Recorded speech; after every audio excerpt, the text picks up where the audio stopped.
So who wants to start? So should we go the movie in order? I mean, I would. Yeah, we'll go through the movie as scenes happen. So to give a quick thing, each of us adore the first Jurassic Park. I think that's fair to say. Yep. Probably one of my top 10 favorite movies of all time. Yep. For sure. Cinematic masterpiece. Lost World, I think we all like it. I like it. I can see why people don't. While I would argue most of the movie is good, it does have like the one major plot hole, but we're not really here to talk about that. It is good though. I think it's a pretty enjoyable movie, and I don't know, it's not quite on par with the first one, but it's up there. We're not here to shit on the old movies. We're here to shit on the new ones. Yeah.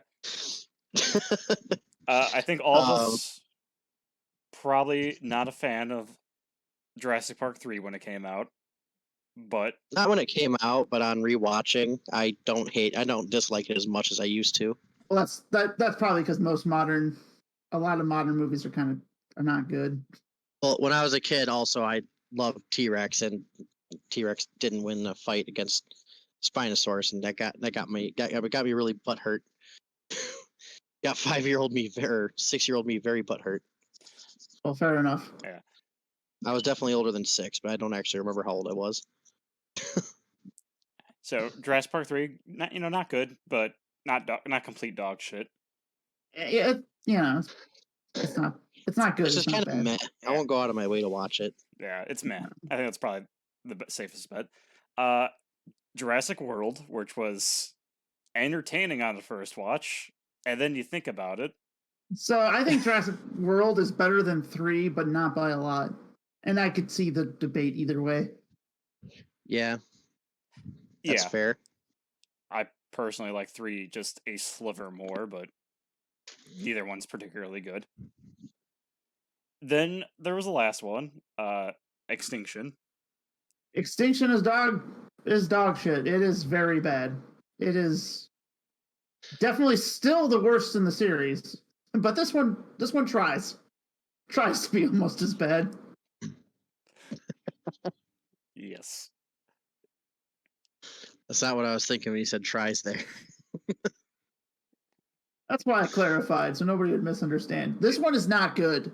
It's not as bad as Fallen Kingdom, but it is bad. Right, it's called Fallen Kingdom. Why did I say Extinction? Regardless. Isn't Extinction the Farmville version? I don't fucking know nor care. I don't know. I just wish Alan Grant could get a good Jurassic Park movie again. He had one. He had one. He needs 2. He needs 4. He needs to be in all of them. He's awesome. No. And he deserves better. He deserves better. That's part of why 3 will... 3 also had the distinct pleasure to fucking ruin his relationship with Dr. Sadler and be like, no, she married this other guy. And you're like, wait, what? And you're like, yeah, ignore all the touching moments that happened in the first movie and how it kind of showed that they were ready to get together. No. She married some other fuckwit, and he makes coffee while she chats with her ex over dinner, which is a strange thing to have happen. Annoying ass kid watches Barney the dinosaur in the other room. Well, he was like 2, so I'll forgive him for that. No. So, and now, I guess, with our fair assessments that are oh so humble and correct. Totally non-biased. Exactly. Now we move on to this thing of a movie. This cinematic piece. This cinematic enigma. It exists, unfortunately. So the movie starts out with a very strange news broadcast where they kind of recap parts of what's happened throughout the series and then go on a weird tirade about how dinosaurs have spread to every continent on the planet, even Antarctica. Which I'm not entirely sure how that happens. Oh, wait, no, it doesn't start on that. Right before the news report starts, it shows a crab fishing boat. Ah, that's what it was. Yep. Yeah, it starts on a crab fishing boat, and they're fishing for crabs, mind their own business. And a mosasaur flips the boat, and you're just sitting there going, "Man, I don't think the mosasaur is long for this world with the way our government would react to something literally flipping fishing boats." Of course, they might be distracted by the other problem that will come up later, which is threatening our food supply. I Oh, I think thought it would I be thought you dead meant because it ate all America that metal. imploded. Well, yeah, that too. You think I don't know why a mosasaur would eat crabs. I mean, I guess it could, but like you think it'd want bigger game. Like whales or jellyfish or the goblin shark. Something. But yeah, you can take the news report. Go ahead, Cody. Take the news report. Explain the news report to everybody. All right. Well, the news report. I mean, it had some funny moments, like Compy's chasing a little girl around while she screams and stuff. It has a real vibe of like kind of like World Star video or like YouTube videos that pop up. They're just like people getting chased by animals, bunch of stuff like that. Just dinosaurs messing stuff up, generally being a nuisance. That was about the only good part of the news report. It was pretty ass. Other than that. Because like I said, it shows that dinosaurs have apparently spread from one basement to the world. Yes. Yeah, it shows the lines going from like America all the across the ocean to Europe and everything. And I guess they didn't specifically say it, but the only reason I could think of for that to actually happen is they get across because of the black market dealers and stuff that also come up later in the movie. Well, yeah, the news report mentions black market dealings and all that bull crap. Yeah, how there's 20 a massive dinosaurs dinosaur became market. 6 billion from a basement. Yeah, There's well, more, there's more dinosaur types running around the world than there were in fucking Jurassic World. Well, yeah, because in Jurassic Park, they had, I think it was 20 embryos, and then 16? It was less than 30. I know that. And like in Jurassic World, I know they had more. I would be willing to, probably so you could double it and be pretty safe. But there are shitloads of dinosaurs running around in this movie. It's like five different types of big raptor. ones, and 5 different kinds of raptors. Different kinds of 3 horns. Yeah, all kinds of just stuff. And then like after the news report, we get to the next scene, which is there's an illegal Triceratops breeding facility farm. They weren't trikes, but I don't remember what fucking breed that was. It's like the Triceratops like one. I think it's the one. It's one of them. It's the one with the holes in the grill thing that it has on its neck.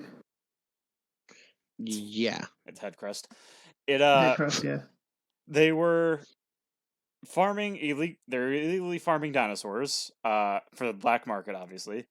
What could they be farming dinosaurs for, though? I wonder, because they have a shitload just right outside. But they have, we all ask this question to each other in theater, and the only obvious solution is milk. They're milking dinosaurs. For that yum milk that everyone knows reptiles produce. Yeah, dino or milk. whatever the fuck they were doing. Because they have the dinosaurs on like a cat. It's like a cattle facility, is what it looks like. The kind that like. Well, yeah, it was in the beginning. They said it was a cattle farm, but it's been like converted into a dinosaur breeding ground, like an illegal dinosaur breeding. They're illegally breeding dinosaurs in there, and you might be like, well, okay, if it's illegal, they must have a couple of dinosaurs in back somewhere where they breed them, and then they keep the infants here and sell them off. That's how you would think that would work, right? But they go outside, and there's like fucking 40 or whatever they are. Triceratops. I'm just going to say Triceratops. There are like 40 Triceratops running around the field, just all over the place. And then the Triceratops know not to kill the good guy van, and they immediately destroy the bad guys who are chasing him because for whatever reason, they decided to steal a sick Triceratops so they can cure it. Triceratops. Admittedly, that was a cool looking scene. which there's a lot of that in this movie where it's like it's a cool looking scene, but a lot of the reasons those scenes come up are either just straight up stupid, or they don't make any sense. Yeah. Which is unfortunate because, like I said, really cool. Well, yeah, getting in a chase where Triceratops are messing people up, it should be cool, but like the reason it gets to there, you're just like, what? The other they still did better in Jurassic World. Yeah, exactly. Also, they shoot a shotgun into the back of a truck and don't hit anything. World. The other thing to note of that scene is we learn that Claire, that's her name, right? Yeah, Claire. Yeah. We learned that Claire is a master lockpick and has been going around stealing dinosaurs from all these illegal things. And she reports She reports it. World. She reports it, and it makes some Lost World connections immediately after the scene and during it. Except Vince Vaughn was an actual ego terrorist in the Lost World, but the Lost World. I keep going to accidentally say Jurassic World when I mean the Lost World, and that's really hurting my soul that I keep doing that. As it should. After the scene ends and they get away, they sit there and the characters from the previous movie are having a heart-to-heart in the back of a van, because they got away with the sick Triceratops. Baby. As you do. Poachers are clearly incompetent or something. I don't know. Yeah, the fact they got run over by a Triceratops is probably what stopped them. Yeah. Granted, that was cool, but also dumb. Because if they're trying to keep it a secret, maybe don't have 40 fucking Triceratops on your front lawn. They have a do not enter it's sign. Illegal. Idiot. I didn't even think about that. It's an illegal breeding facility, but they just have these dinosaurs just out in the field, like it's nobody's business, or like it's everybody's business actually. It'd be like if you pass a cattle farm and it's filled with, I don't know, cheetahs or something. You're like, well, those aren't probably supposed to be there. You probably call somebody. I don't think cheetahs live in Colorado. Whose farm is this? But did you think that, it does have a do not enter sign? Trespassers will be shot. No one would ever look inside. When has that ever stopped the government? It's also weird that they randomly made her like a master driver in that scene. Yeah. And then it never comes up again. Claire has become very competent. This is like the only scene though where this is like the only scene where she's like hyper competent. But the other scene, she's just there. I mean, she knows how to press a button to make a ladder go down later, but that's about it. They gotta have her talk to characters from the first movie for nostalgia. Yes, well, we're getting ahead of ourselves for a while. Sorry. We find out the one guy who screamed and was really irritating in the last movie. He got a job offer. Like how he's just the guy who screamed. Nobody even remembers his fucking name. It's because he irritated me, and he also his hand got fucked up, so they were fixing that. But he's like, I can't do this anymore. I got a job offer, or I'm gonna go do that. And everyone's like, okay, fine. With the CIA. Yeah, with the CIA somehow. Animal division. Yeah, the dinosaur division where they take care of dinosaur incidents. As you do. Don't think I don't know what the CIA does in There was one scene that I think it was in the montage of the news report that you were talking about that was pretty funny. It's like a compy running away from a cheetah and it's screaming. Yeah, that was. I remember that one. That was good. Not sure how compies got to Africa or wherever cheetahs are, but black market smuggling 20 dinosaurs equals 6 million. For the strong environmental message, they really don't know how cheetahs function because they're actually literally big chicken shits. Cheetahs in the zoo get emotional support dogs. That's not a joke. You can look that up and you will see that I tell the truth. He speaks out of turn, yet the truth falls from his lips. Oh, we're supposed to take turns, my bad. It's all good. And then it cuts to, after this little touching scene where the screaming guy gets a job, the other girl disappears from the rest of the movie, and then Claire just fucks off. Claire heads home. Yeah, she heads home. What happens. For now. For now. We cut to Little Girl. Owen after this. No, we cut to Owen next because we got to show him riding on his horse. So we have Owen riding around on a horse that sometimes looks like it's made of CGI, and sometimes not. Cowboying dinosaurs in the Canadian frozen wonderland. Well, it wasn't. It was Nevada. The frozen Nevada wonderland. Yeah. Yeah, no, the dinosaurs don't go to Canada until the game. Yeah. Well, either way, like, of course. Yeah, he's like chasing a pack of Deathiomimus, I think it's there. I don't remember how to say the name. They're Parasaurolophus. Parasaurolophus. All right, yeah. So he's chasing. He's chasing those around on horseback with two other guys who just disappear. And then he manages to wrangle one with a lasso and falls off his horse. And instead of the dinosaur just pulling free of his hands, it just sits there and he manages to tie the rope around a tree stump. I wouldn't even call that a tree stump. It's like a bush. I mean, it's a very small tree stump, but it is technically a tree stump. I guess. And he ties it around, and he like walks up, and Dinosaur whispers to it, so it calms down. Then it takes it back to his horse. And apparently, the other two idiots didn't capture anything because it shows the three of them riding back to town with the dinosaur in tow. And then it decides to give us the first look at our bad guy, who is very subtly the bad guy. He sits there on was he in a horse in that scene too? With a couple no, other he's guys? In a truck, I think. Because it just like out of nowhere it shows him. Yeah, no, the first scene he was on a horse.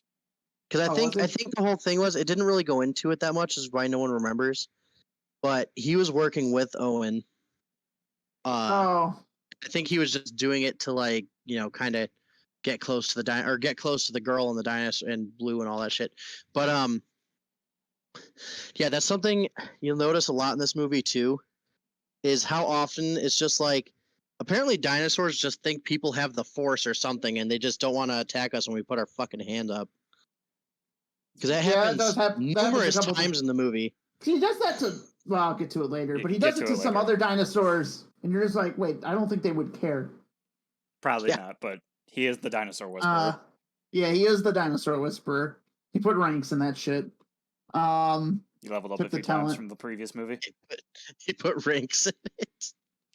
But yeah, so he dinosaur whispers, and they take one of the like 20 of them they were chasing around somewhere. And then it cuts to the next scene, which is someone else take that scene, 'cause I don't really remember it. The girl is sitting there chopping wood, doing stuff on the log cabin that she now lives in. You can assume by this scene and the fact that you've probably seen the trailer and you're not a brainlet, she's living here with Claire and Owen. Little girl decides she hears something as it shows her going about her little business. She hears of something in the woods. So she takes her bike and rides 6 miles into town in order to talk to a Bronchiosaurus. Also, she doesn't actually talk to it, but she felt a disturbance in the dinosaur force. Yeah, she just happens to be riding around, and there's like a brontosaurus in the middle of this sawmill, just standing around. And she like whispers something to one of the guys, and the next time you see him, they have like a flare, and they're driving on like a gas truck, and the dinosaur is following her. The dinosaur's following the guy on the gas truck because he pulls out a flare. Yeah, he pulls out a flare, gets on the gas truck, and drives away. First movie. You feel like that would work on a predator, but not a herbivore. Well, and then because the scene's longer than it should be, but also really boring. You also find out a brontosaurus is just sleeping in the snow, covered completely. Yeah, it's literally like there's like a snow hill that stands up, and it's another brontosaurus, and then the two brontosaurus follow the truck, and then it cuts to, and everyone smiles and it's happy. Yeah, and I mean it's a scene, I guess. There's nothing really wrong with this scene because we haven't lost our minds yet. Other than sensing the dinosaur force. Well, yeah, other than the dinosaur force. Surviving in snow, which is like a lot of the first half hour of the movie. Yes. Yeah. Which I'm not sure if they're trying to like... totally can survive the cold. What are you talking about? I'm not sure. I see lizards in Canada all the time, idiot. Well, I mean, there are lizards in Canada, but like the point is, like, I don't know if they're trying to show that the dinosaurs are having a hard time adapting to the snow or something. because it doesn't seem like they are. They seem fine for the most part, because the CGI always makes them seem fine and weightless. So that's something to keep in mind as the movie goes on. Like, all the dinosaurs don't feel like they have any weight to them, and this is made worse because they do that thing that movies do where, like, you can't see the dinosaur because of the camera angle, but neither can the guy because save that till the end. It's not there. But yeah, it's a big problem throughout the whole movie. Oh shit! I remember the first time in this movie that I lost my shit laughing in the theater, and that was during the newsreel, where it shows pterodactyls making a nest on top of a skyscraper. Oh yeah, it does show that. Oh yeah, because they would totally just let that happen. Not only did they let it happen, the pterodactyls. It wasn't even pterodactyls. It was the bigger things. Yes. The things that take down the plane later. Oh, the Quetzals? Yeah, it's two of those in a nest. I don't remember the whole name. On top of a big ass skyscraper. Yes, and that would be the first of many times where I lost my shit laughing in the theater. It's really stupid. But anyway, considering back at the scene where we're at, like, so the dinosaur, so she goes to town, whispers to the brontosauruses, and goes back to the cabin. She's back at the cabin, and Claire shows up, and she's burning blankets for some reason. Yeah, I thought they were gonna set something up with that, and they never did. I wasn't sure if they were trying to say, like, that's the blanket the sick dinosaur was on, and she was burning him for that reason. Maybe the dinosaur died. Yeah, I have no idea, but it's weird. It's very weird. She's just because, like, I don't know why. I don't know what would cause you to just burn blankets. I guess if you're gonna throw them away, especially when you live where it's fucking snowing. Yeah, in a log cabin, that's probably not. Well, the only person who ever even seems to get cold is Claire. Like, yeah, there are scenes where people should definitely be cold later, and and she's always just walking around with a blanket or something covering her, and everyone else is just like, "Fuck's wrong with you? You got a fever or something?" Like, well, Owen and Maisie, which is the name of the little girl. Well, they pretty much walk around throughout most of this first act of the movie, with a jacket and a hat, and that's it. Yeah. While Claire is bundled up in coats and blankets. So I assume it's not supposed like to be a huge problem. It's just weird. It's not a big problem. This is just a very minor nitpick. Yeah, I mean, I'm sure there are plenty of reasons to burn blankets that I couldn't think of, but like I said, my only guess is maybe the dinosaur died. You piss on it or something. I don't know. Or that maybe it smells bad like a cat piss. Maybe blue urinated. Cat piss don't come out. No. I got the blankets are for what Owen's wife gave birth to Beta. Owen's wife. I just caught that. Oh, you ass. Oh, that took me a second. Owen's real wife. Don't tell Claire. Anyway, Claire asked Maisie why she decided to. Did she go into town again? She asked if she went to town. And Maisie's like, no. So this is actually a big problem for me, which we'll get into more later. But she asked Maisie if she went to town. Maisie says no. And then she asks her again, and she says no. And then she gets mad and goes inside. And Claire knows she's been into town because apparently she does this all the time. Because she doesn't want to be kept in this weird cabin without the internet, which would really solve most of their problems. My suggestion is just give her a fucking wig. A wig and sunglasses can do wonders to make someone not notice you. Just Botox a child so people don't recognize her. I mean, she's not a unique-looking child, so I think she'd be fine. I don't know. Them eyebrows would be pretty thick. She can shave them. Shave her fucking eyebrows. Shave her head. Tell everyone she's a cancer patient, and everyone will look away because they don't want to be uncomfortable. Shit. I think it just solved like half the movie's fucking problems right there. No, I think just giving her the internet would solve most of the problems. It's something to do. Because, like, she lives in a cabin with nothing to do. Yeah, because it's not... Yeah, she did say she was, like, constantly bored and shit. Yeah, she has wood to chop, like, buy her a dollhouse or something. I don't know. She's like, I used to live with dinosaurs. Well, she She's used like, to I live used in to a live in super a mansion. mansion. Yeah, Yeah, with not Hammond. bored ass rich kid. I'm also pretty sure they technically kidnapped her. Yes. Yes, that is actually true. It's kind of fucked to think about, but so Owen comes back though, and he's like, did you fight or something? And or did they cut? Is this the first time they cut to Alan Grant? No, that's when Owen gets back, and then like, at first they're like, "Hey, how you doing?" And then they like kiss, and the girl's like, "Oh my god!" And she like goes inside. She doesn't want to see her not parents kiss. And that's when he's like, "Oh, did you guys argue or something?" And she's like, she went into town again because she knows that she's lying to her. Like I said, this is kind of a problem for me later but he's like, "Don't worry, I'll talk to her." And then it cuts to the next scene where I think is this the first time we see Blue in the next scene, or is... I think the next scene is with Blue. Yeah, because we hear Velociraptor. Yeah, this is when Blue's Maisie hears Velociraptor noises coming from the woods, and for some reason decides to walk towards it.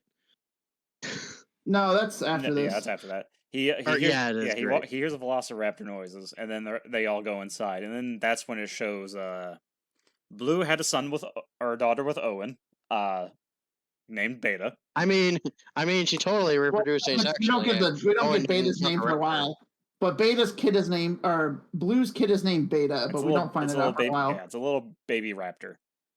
And that looks like Yoshi from the Mario Brothers movie. The scene starts out Blue's in the forest wandering around because Blue like watches him head inside and then heads back out into the woods. And then we see Blue go up to this random abandoned school bus. And then inside the abandoned school bus is a tire. And then she's looking around for the tire, and someone rolls a can of chili at her. And inside the tire is the opened egg. Yeah, you can see the egg in the tire. And then someone rolls a little can at her, and then we turn around to see that Blue has her baby. This is the first time we see Beta. And then her and Beta start running through the woods together, and you see Blue's hopping around doing parkour because Blue's a superhero, even though she's not in most of the movie. And Beta is also not in most of the movie, but we see Beta following her. She just runs under stuff because she's tiny. And then they go to like show Blue teaching Beta how to hunt with like a rabbit. Then a wolf runs up and grabs the rabbit, and then Beta attacks the wolf, and then you hear it. Yeah, then you hear the raptors eating a wolf. Yeah. And that scene's fine, but the CGI is kind of shit. It's not the greatest. It's not the worst I've seen recently, though. So I guess it's not good. The way they animate their running looks goofy. That's because everything in this damn movie looks weightless. Like even the bigger dinosaurs look like they don't weigh a lot. Weird. Yeah. Especially the one we'll get to later that's literally just a hand puppet. I think a few of them are. Yes, but the one I'm pretty sure is like unironically was just a guy's hand was off the screen or just out of frame. The magic. The magic of cinema. Do we cut? Is this when it cuts into inside? And no, never mind. Is this when it first cuts to the secret bad guy of the film, the bugs? Yeah, because it goes to the bugs. This is when it switches randomly to the farm kids feeding the chickens. Yeah, so it switches to a bunch of kids on a farm feeding chickens. Never mind. Yeah, you can continue. I was gonna say I can get this scene. I remember this one pretty decently, but the kids are outside feeding chickens on a farm in Texas, and there's like a big wheat field next to them, and yeah, they see this giant locust like jump up on the fence, and they're like staring at it, and then all of a sudden a shit ton more come out, and they run to the barn to get away because they start flying towards them, and little girl grabs a shovel, and it's a little girl and little boy, and then they're hiding in the barn, and the locusts start like thudding against the barn, and one for some reason, just one, even though they blocked out the goddamn sun, just one breaks in to the barn, and the little girl just stands there screaming, holding a shovel while it's flopping around on the ground, and then the boy puts a bucket over it. But the girl screams like the whole time, and she's just standing there with a shovel, not doing anything. Yeah, they showed the girl is clearly the older sister because she's I'm pretty sure that she was from what it looked like. She was like taller. Taller. She was at least taller. Yeah. Yeah, so like I said, I'm pretty sure she's the older sister. It shows her like grab a shovel, and you think she's gonna like get ready to smack something because that's what it looks like. And instead, she just screams as they're doing that, and her brother's freaking out. Then like a single locust out of this massive horde bullets through the wood somehow. And to be fair, these locusts are the size of a small dog. Yeah, they are. They are very These are big. giant. They would be. These probably like, be like 10 pounds. Like a 10-pound locust. Confused when I first saw them. So I was like, also confused. Yeah, because they come out of nowhere, and it shoots through the wall, and it like crashes in the ground. It's like freaking out because it just smashed its face. And the scene pretty much ends after the boys. It's just flopping around the ground. The boy puts a bucket over it and just holds the bucket on it. And then the girl's still screaming, holding the shovel like she's ready to swing it at something, but she doesn't. She just screams and it cuts. She never swings at it. It's so annoying. It's so irritating. Yeah, and then it just cuts to the next scene where Dr. Sadler shows up, and I'll let you continue from here. Either one. I was going to say, who's you? Cody, go ahead. Well, all right. So it's this was at the dig site, right? No, this next scene, Dr. Sadler at the farm.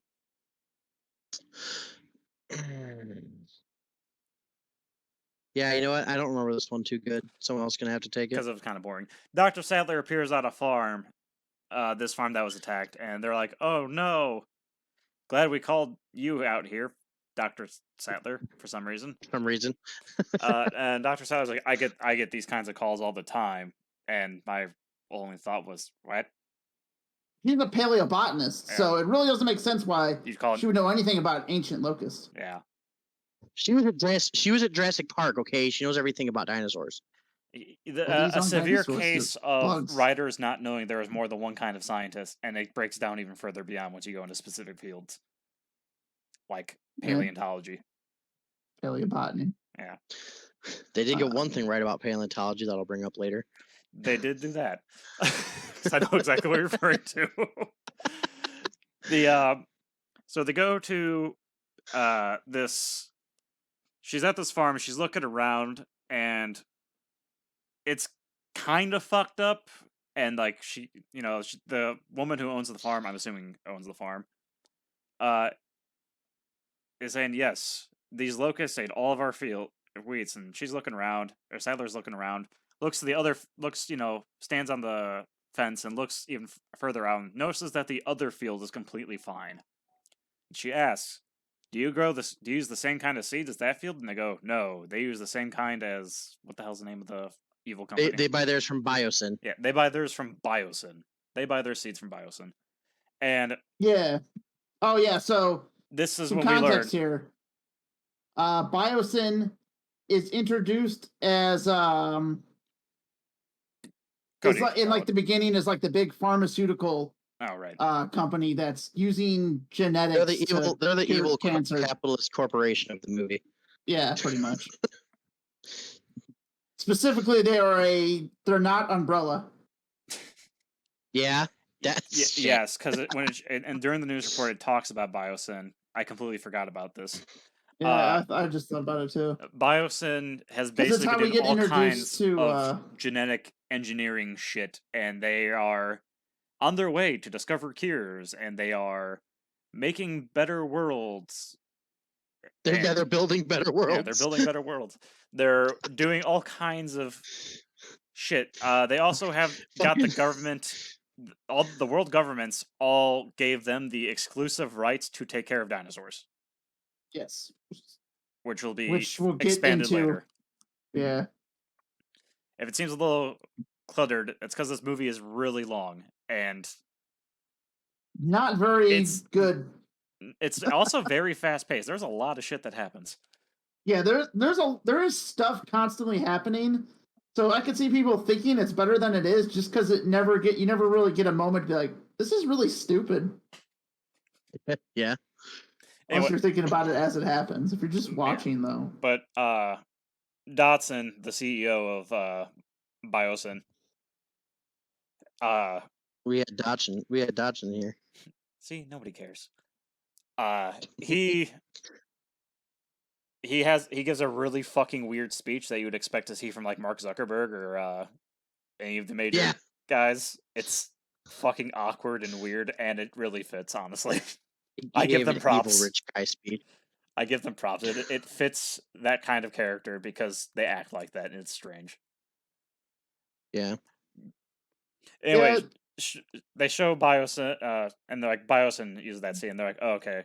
Or Sadler's like, okay, so Biosyn seeds. Of course they didn't attack them, which would imply that Sadler has suspected Biosyn of being a wee bit naughty.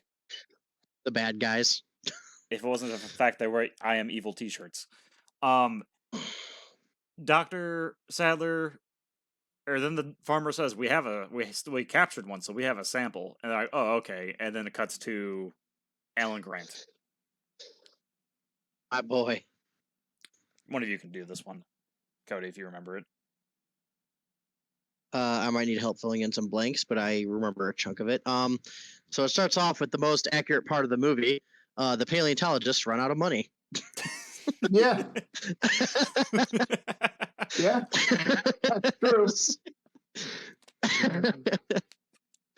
But yeah, he runs out of money. So basically, what they do for money is they have a big dig site that's done up all nice and looks fancy, where they come in and have tourists look at it, and the tourists sort of fund it.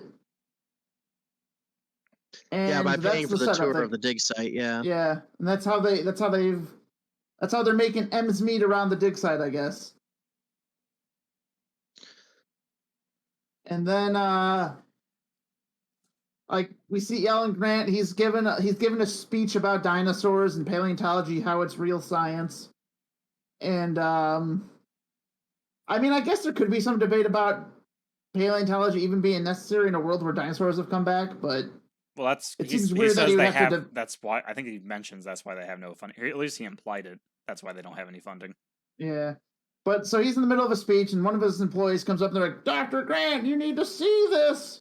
Like they've stumbled upon something amazing, but really he just has a visitor who turns out to be Dr. Sadler. Like they stumbled upon something amazing, but it's just Dr. Sadler. Yeah, and then she's like walking around his tent. And she's looking at his stuff, and she's like, "Oh, this is so like you." And she goes on a spiel about how she needs him to come with her because she needs a witness to prove that Biosyn is the evil. Well, first they have like an awkward catch-up, and it is a very awkward catch-up because like when she's looking around the tent, Dr. Grant like slinks by her, and he's like, "Can I get you anything? Do you want a beer or whatever?" And he like grabs a photo of the two of them together that he has hung up. Yeah, like hides it. And he like hides it in his pocket. And so she's like, "Oh no beer at 10 a.m. But tea would be nice." And then he's like, "Oh yeah, tea." And then like it shows him pouring tea. And they talk about to spill the tea fucking everywhere as he's trying to pour it. That's something I noticed. Yeah. So he's pouring. He pours the tea, and he's like, "So how are the kids?" And she's like, "Oh, they're great, grown. They're in college now." And he's like, "Oh, that's good." And he's like, I think his name was Mark, her ex. Mark or Mike. I think it was Mark. Yeah. And she's like, "We're done." He's out of the picture, and then he's like, "Oh, well, I know you didn't come here to see me. What do you want?" And she's like, funny. And she's like, "You're absolutely right. I didn't come here to see you. I need someone to come with me so I can prove that this company is genetically engineering super locust to kill rival food products. And he's rival like, farms. Yeah, right. Well, yeah, people buying their grain. Farms that don't use biosyn seeds. And so he's like, oh, and he's like, well, I don't really do that stuff anymore. And she's like, no, you need to come with me. I need a witness, and I trust you. And he's like, well, I guess I'll go then. Yeah, he's okay. Super simpy in this. Yeah, they made him a hardcore simp for most of this movie, all of this movie. Yes. And then that's that scene pretty much over with. Or it ends with a joke of, unless you're really busy. And he's like, I'm not busy. And then, it ends with the scene where she's saying like, this place seems like you, it's so free. And he's like, it's actually lonely. He's like, it's actually terrible. Anyway, yes, I'll come with. Yeah, so he goes with her. Probably because she's paying for the plane tickets. Yeah, he's a paleontologist. He couldn't afford that shit. Yeah. He loves his work too much to make money. Yeah. So they head off on an airplane ride. Then they get off the airplane to get into a weird hover helicopter thing. I think actually. Oh wait, that's a little bit from now. That's after the next scene, where what the hell is Chris Pratt's character's name? Owen. Where Owen and Claire meet up with the screamy guy, who's no longer a screaming guy and now a competent. That's way later. That's this scene. No, the next scene is Maisie getting taken. Oh yeah, you're right. I forgot.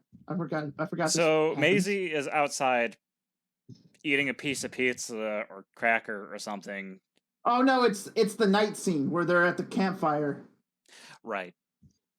So they're at a campfire. Even though it's the middle of winter at night, Owen and Maisie are sitting around a campfire and eating marshmallows. It's cold out, and neither of them have a blanket, but Claire comes out with a blanket because, like I said, she's the only one that realizes humans get cold. And she sits down next to Chris, and Chris is showing Maisie how to carve spears or something. Because he's like, no, you got to cut away from yourself. Yeah, then she flips the knife around like a fucking pro, and it's like, okay. Yeah, wait, so she didn't know to cut away from herself, but she can do knife tricks? All right.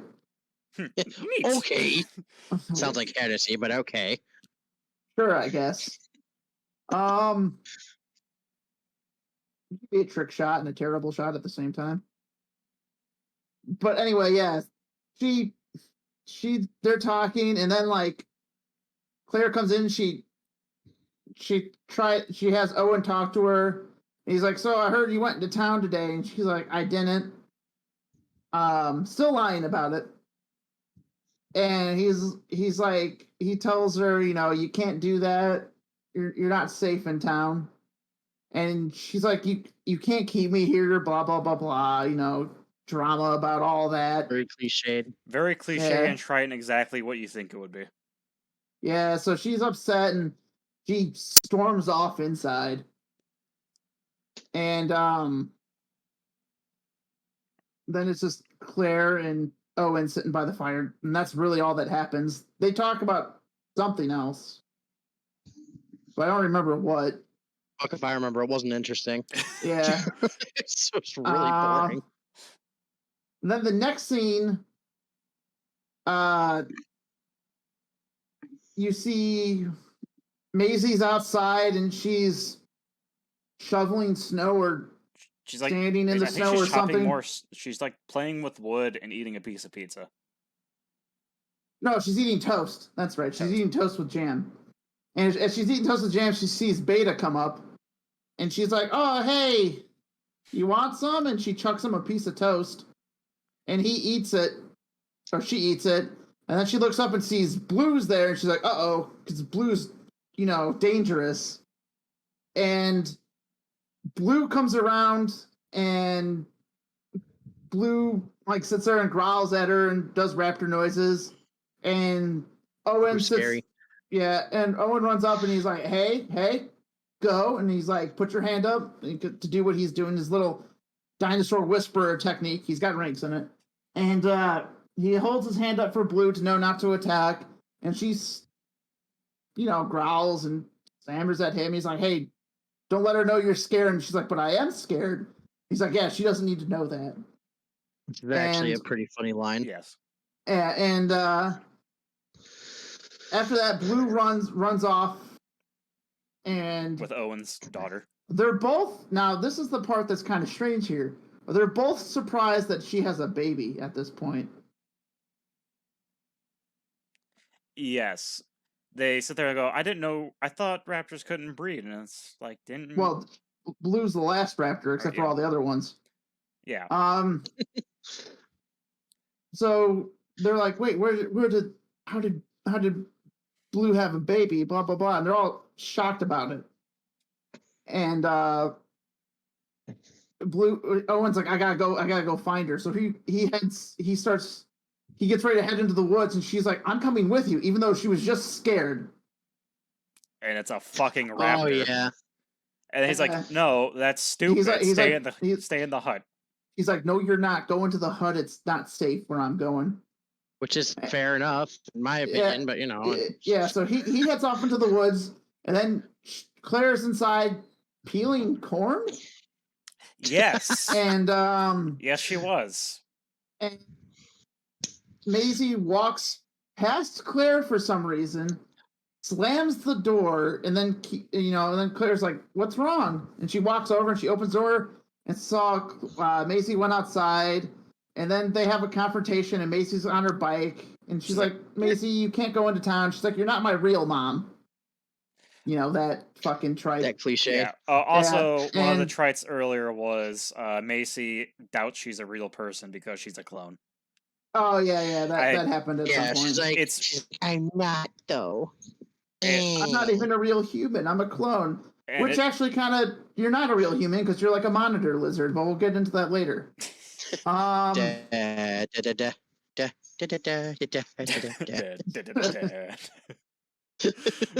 But yeah. But she rides off on her bike. So yeah, there are a couple things we missed thinking of that. So Maisie doesn't think she's a real person.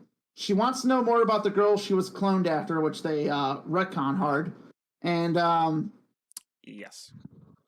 I mean, it was slightly less stupid than the original.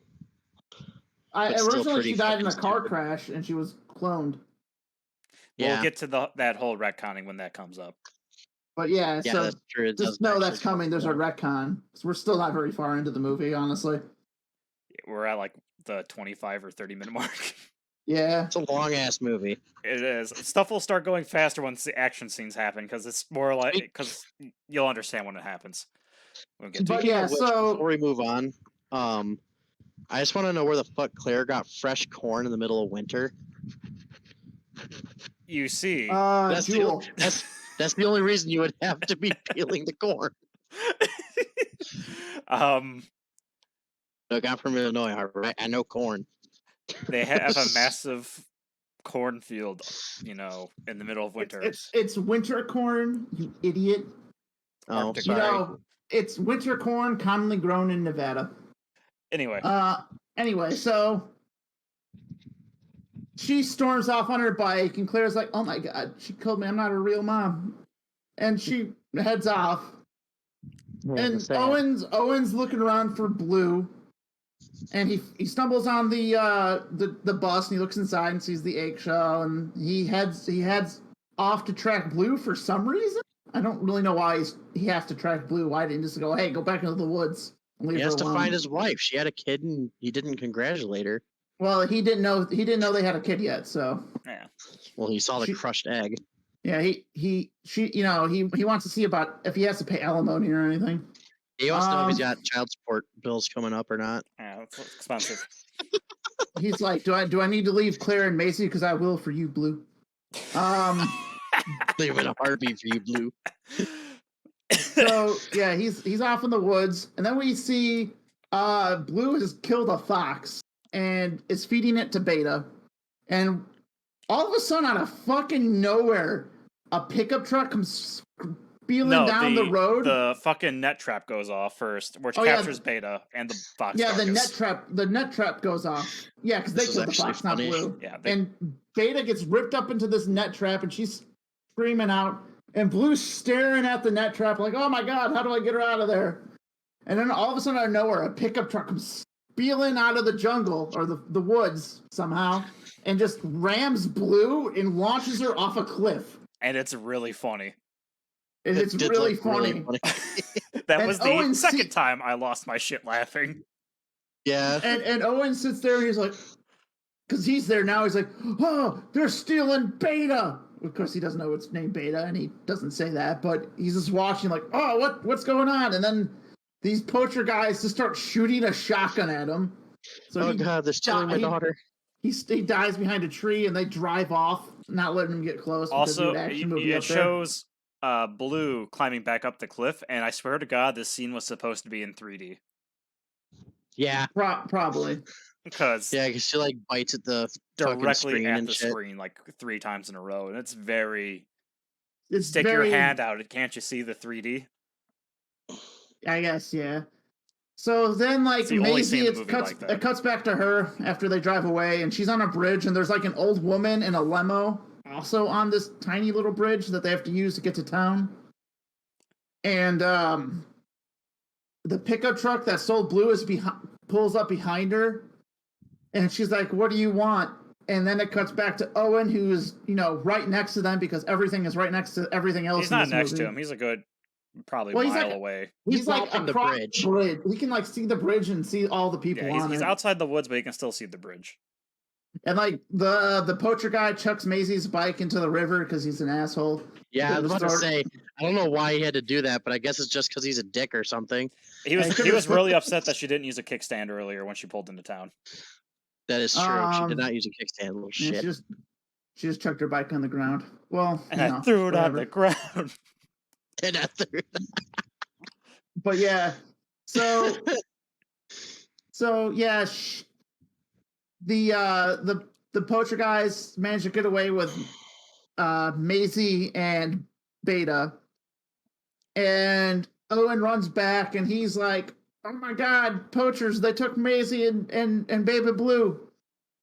And after that, well, so as they're freaking Claire's out and getting into their car, Claire's freaking out, and then I'll let you take it from here. They're freaking out and getting in their car, and then Blue jumps out of fucking nowhere, and it's like, "I'm going to," and snarling and all kinds of angry, actually decently animated to quivering lips. It's very weird. It's very mammal-like.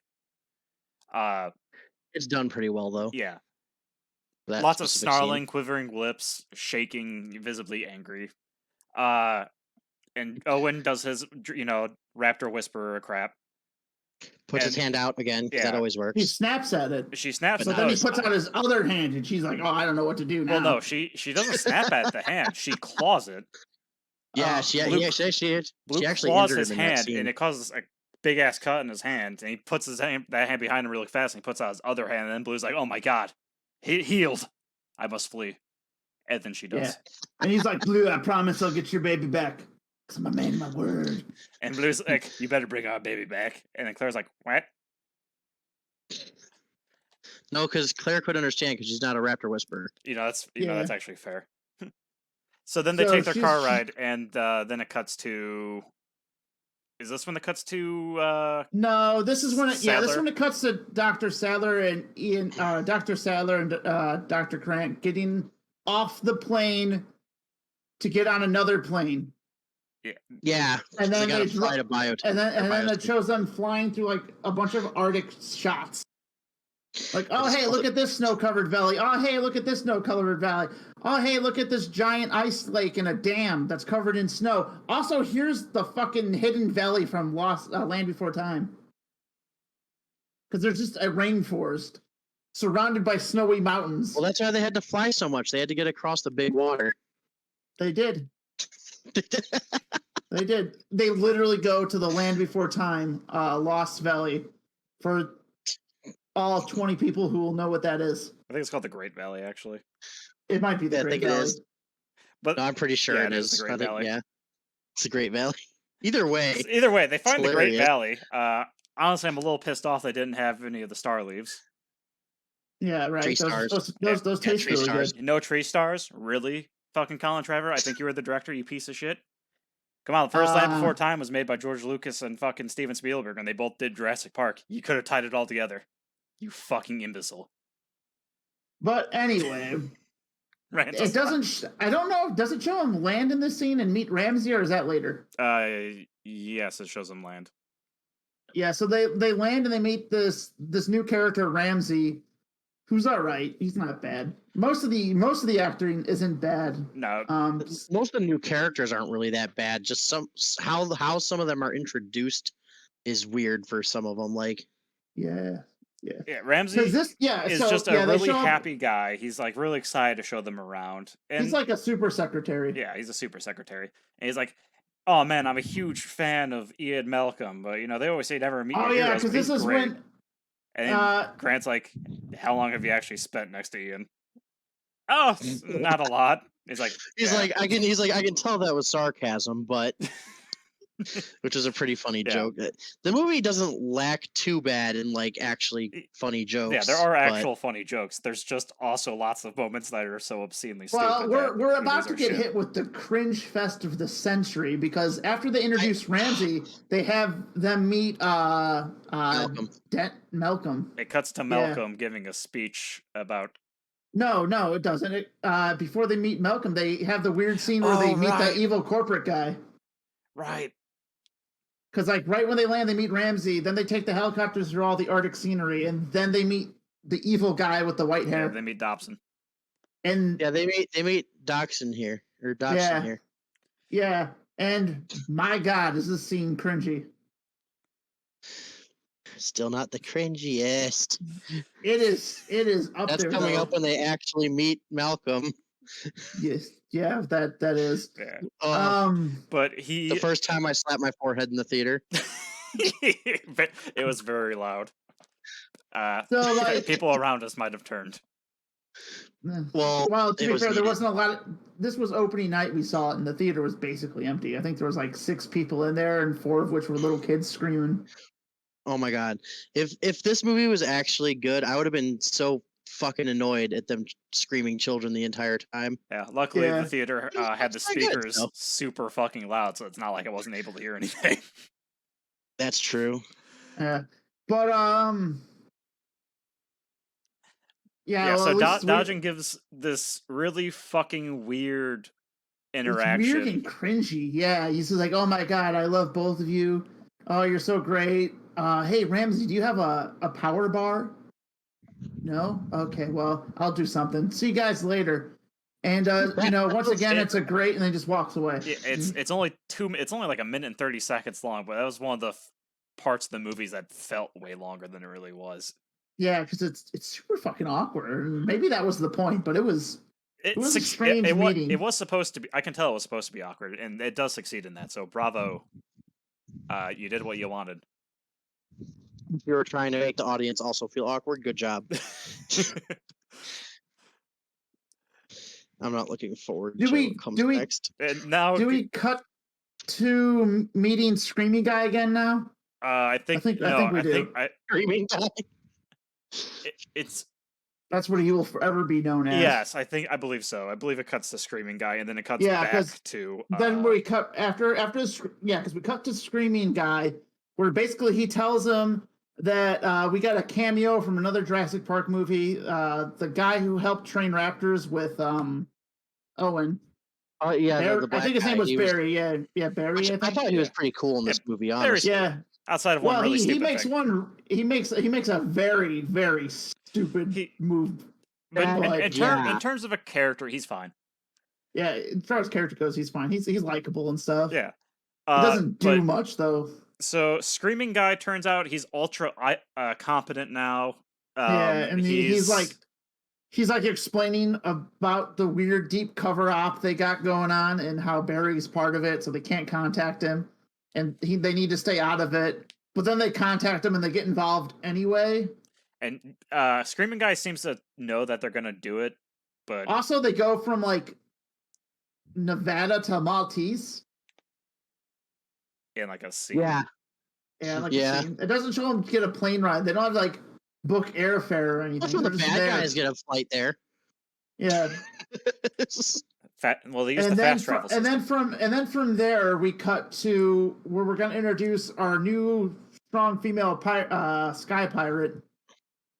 Who actually wasn't a bad character though. She's not bad, but a lot of stuff that the way she's not introduced, but the way she joins the rest of them is awful. The way she joins the way she joins the team is out of nowhere and very bizarre. So we have her name was Kayla. So like they're selling there's like these two planes. One's transporting Baby Blue and the other one's transporting Maisie. And she sees Maze there and she's like, she's gonna get $50,000 to transport a raptor. And she's like, hey, who's the kid? He's like, not your problem. Which I mean is true, I guess. And she's like, well, I mean, she's one of those pilots that's probably hired to not ask questions, so I could see them being that way. She says she does under the table stuff because it gets more money. Yeah. So it's a very much setting up some character change, kind of like a Han Solo. Oh, he's not a morally perfect character. He's got some growing to do. She sees little girl. Little girl is sent from old lady that was in the limo. Is like, go walk over to her, and then it's this. I don't know how to describe it. She looks like an escort, and she's wearing a fugly dress, and she has fugly yellow sunglasses, and she stands very strangely. I'm not sure if it's the dress or what, but she just stands there and. I mean, a lot of her scenes are either running away from somebody or just standing there. Yeah. So Maisie runs over to her or walks over to her. Kayla looks at the pilot looks at her and she's like, "Who's the kid? Not your problem." Okay, scene's over. Now it is the introduction of Ian Malcolm, I believe. Yes, almost positive. Yeah, he's like giving a speech. I'll let one of you do Ian Malcolm. I don't really remember the speech because it was strange. Well, I don't remember the speech, but he's giving a speech to a bunch of these like college students or something. Interns or college students or something. It was probably interns. It was a speech basically about how the power of genetic engineering is really awesome and great. Probably shouldn't use it willy-nilly. It brings up like how when the atomic bomb was made, we had no idea how nuclear power would affect the future. We're doing the same thing. It was a pretty Ian Malcolm speech. Yeah. Not very out of character for him kind of speech. Well, it was out of character, but we found out why later. Oh, yeah. Because it seems like he did a 180 from his stance on the last movie. Yeah, a little bit. Because now he's like, genetic power is good. It can do a lot of things, just like nuclear power is doing, Anyway, like so it shows his crowd, and then it shows Alan Grant and Ellie Sattler walk in, and then he kind of cuts his speech with short. Ramsey. Ramsey's with him. And then he kind of cuts his speech short, and then they walk up to each other, and they start talking, and then there's some strange jokes. Yeah. Yeah. So in this part, can I? Yes. Ian mentions how him and Sattler have been talking for a while, and Grant's like, "Wait, you've been in contact with each other?" And then Sattler says he's slid into my DMs, and then proceeds to try and explain what the fuck that means to Grant, and it is so cringy. Yeah, it is cringy, and then like Grant's just sitting there like, wait, what are you talking about? What's a DM? Hold on. Pretty much. Yeah, it's. And then like he's confused the entire time, And then he's confused and scared, which I understand.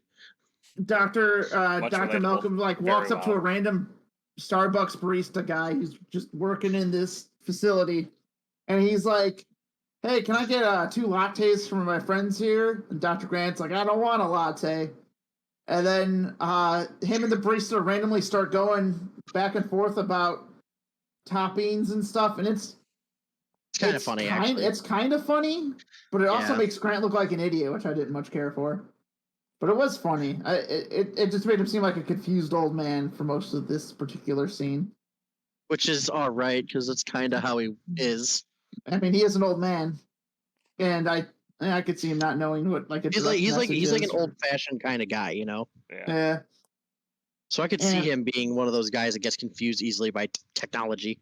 Yeah. Well, I mean, the first movie has and barista talk because he starts going on about like, oh, we got cinnamon, Old Spice, which nobody likes, and yeah, it's just going on about it. And Dr. Grant's like, no, I don't need this in my coffee.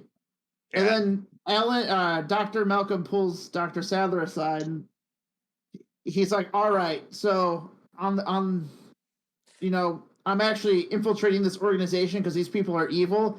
The evidence you need for the giant locust is on the sub-basement lab 4, and he gives her like this weird key card ring.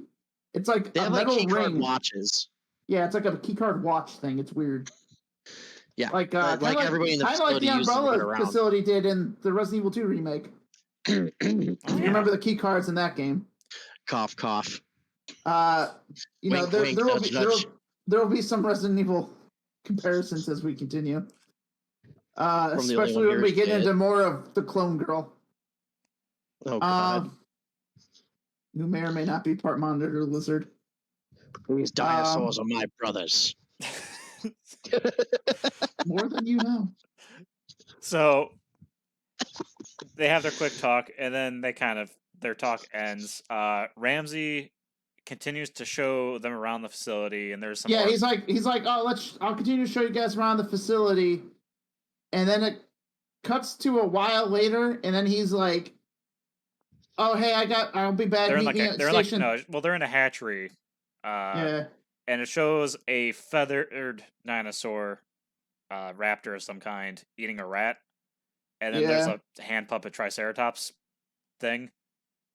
Uh-huh.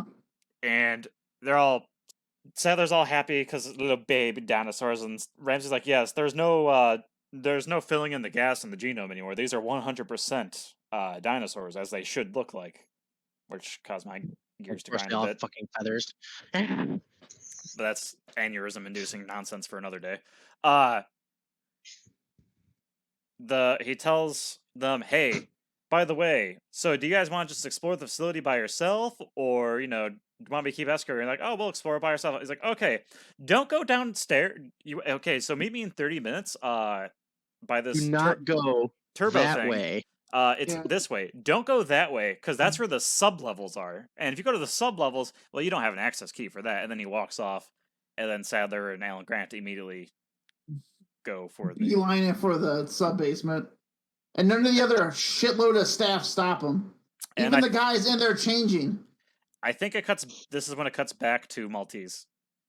Yeah, then it cuts back to Maltese, where now all the assets have been delivered, and the pilot girl is sitting around. Well, first it it starts off with Owen and Barry and Claire meeting up. And Claire, they're all talking, chatting. They're like, "Oh, we got this big operation. It's about to go down. Yada yada. Here's how it's gonna go. Don't get in." Barry's like tells Owen, he's like, "Hey, don't get involved, but you can come and watch because that's how the CIA works." Then Claire walks. All three of them end up walking into this underground dinosaur trading facility that is retarded. So to give some context for this building, right? It's supposed to be like a big secret black market dealing place somewhere in Maltese in the middle of the city. And when they go in there, not only is it filled with people, it's like a bazaar. There's people grilling meat and selling it. There's random pilots for sale that you can buy. or rent or however that works. There's a dinosaur fighting pit. There's a couple dinosaur fighting pits. Yeah, there's like 2 dinosaur fighting pits, dinosaurs in cages. Big dinosaurs too, not little ones. Yeah, like raptors. They got like Allosauruses, raptors. They got 2 carnosaurs in cages. That thing that got lava dropped on its nose in Jurassic Baryonyx. Fallen Kingdom. Yeah, the Baryonyx. And like, yeah, it's a very not secret. And all you have to do is give like a homeless guy a quarter to get in. Yeah, it's a very Hollywood black market. And I'll be honest, I kind of like the look of it, but it doesn't make a lick of sense. Also, there's like a road that leads inside of it. Yeah, that has no door. There's literally like a giant ass hole in the wall in the middle of this room that just leads outside to like a parking lot. It's as dumb as it sounds. They're grilling giant locusts, which I'm not quite sure how they're over on this side of the globe yet, but there's a guy grilling giant locusts. Spread across the globe. You didn't remember? They mentioned that offhandedly at one point. No. Anyway, there's a guy grilling giant locusts, dinosaur tails there. Like, so this is some Dragon Ball. Got other chunks of meat, I'm assuming also dinosaur meat. Which, I'd be down to eat dinosaur meat. Probably be pretty awesome to say. But like, yeah, dude, I ate dinosaur meat. That's neither here nor there. They're exploring, like, hey, don't make eye contact with and don't talk to anyone, all right? Yeah. Because we're undercover in this black market. Yeah. Which they completely forget about after they say it. Yeah. And it cuts to Claire washing her hands in a bathroom, and the pilot girl, Kayla, walks over and starts washing her hands. And Claire's like, "You're American!" And Kayla's like, "Yeah, don't talk to people if you don't want to disappear." And then Claire goes, "You're gonna help me, aren't you?" And then starts talking, and then Kayla's like, "Yeah, go back to your hotel and get the fuck out of here." She's like, "You're American." Like, what the fuck? Yeah, and the lady's like, "Go away." And she's like, no, you gotta help me. I'm looking for this girl, this famous clone that's all over the news. She whips out her fucking photographs and like holds it right out in front of her, like, "Look at this." And then Kayla looks and is like, you gotta help me. And it's not like these people have talked before. There's no reason for her to do this. Because they're tracking the people right now that took her daughter.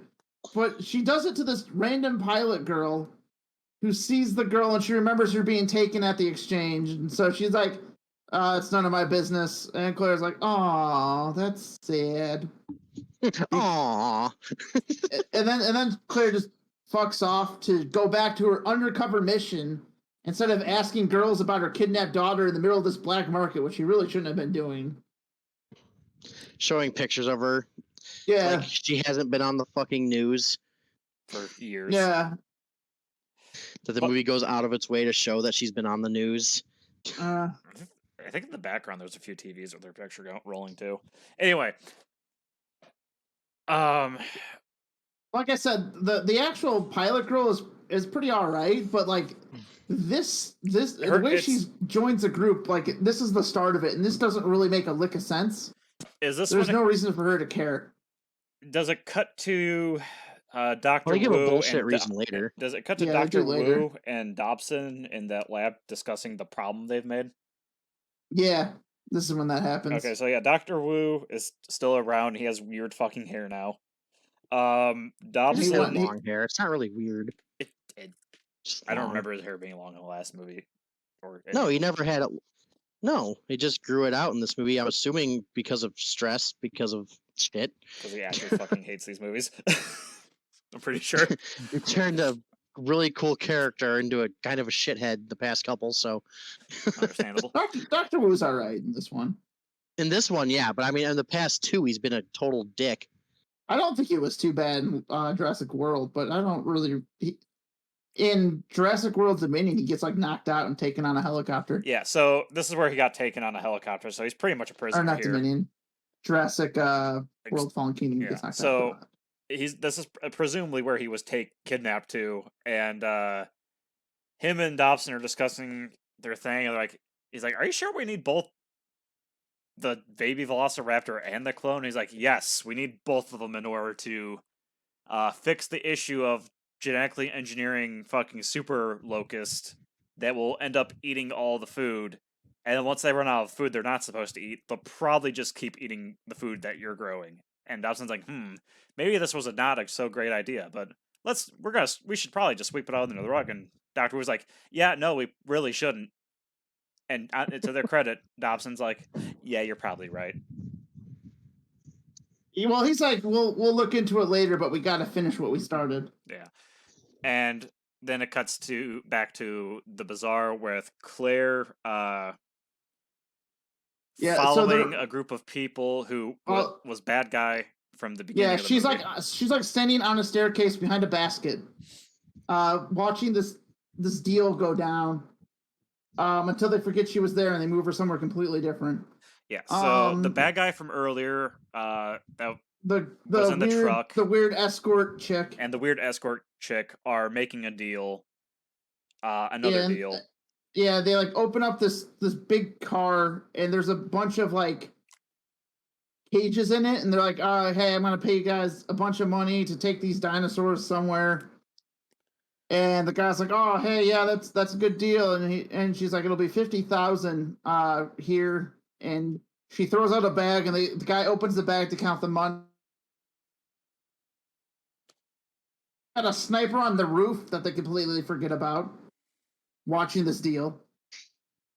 And then like the cops all show up, and they're like, all right, put your hands up, put the money down, blah blah blah blah blah. And then like a firefight opens up, and the escort girl just like casually walks to the left she walks out of the shot, so therefore she's disappeared forever. Yeah, she like walks out of the shots to like a doorway and just stands there for a minute because she's still got more to do in the scene. Even though everyone else is shooting at each other. You don't see anyone get shot in this scene. But no, like the truck takes off, doesn't it? The truck takes off and like randomly crashes and ends up behind where it started. Because it like speeds away, then crashes, but somehow it's further back than where it started because it's in that same lobby.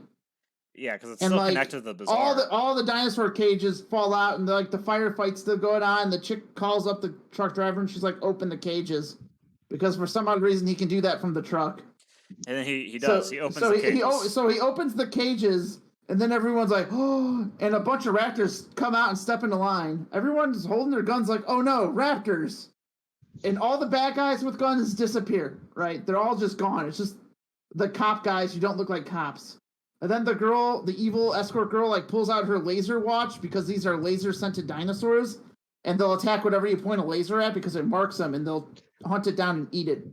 Yeah, it's basically what they were trying to do in the last movie with the and it's still just as stupid. The Indominus. What the fuck was the last Indominus Rex shit called? Indoraptor.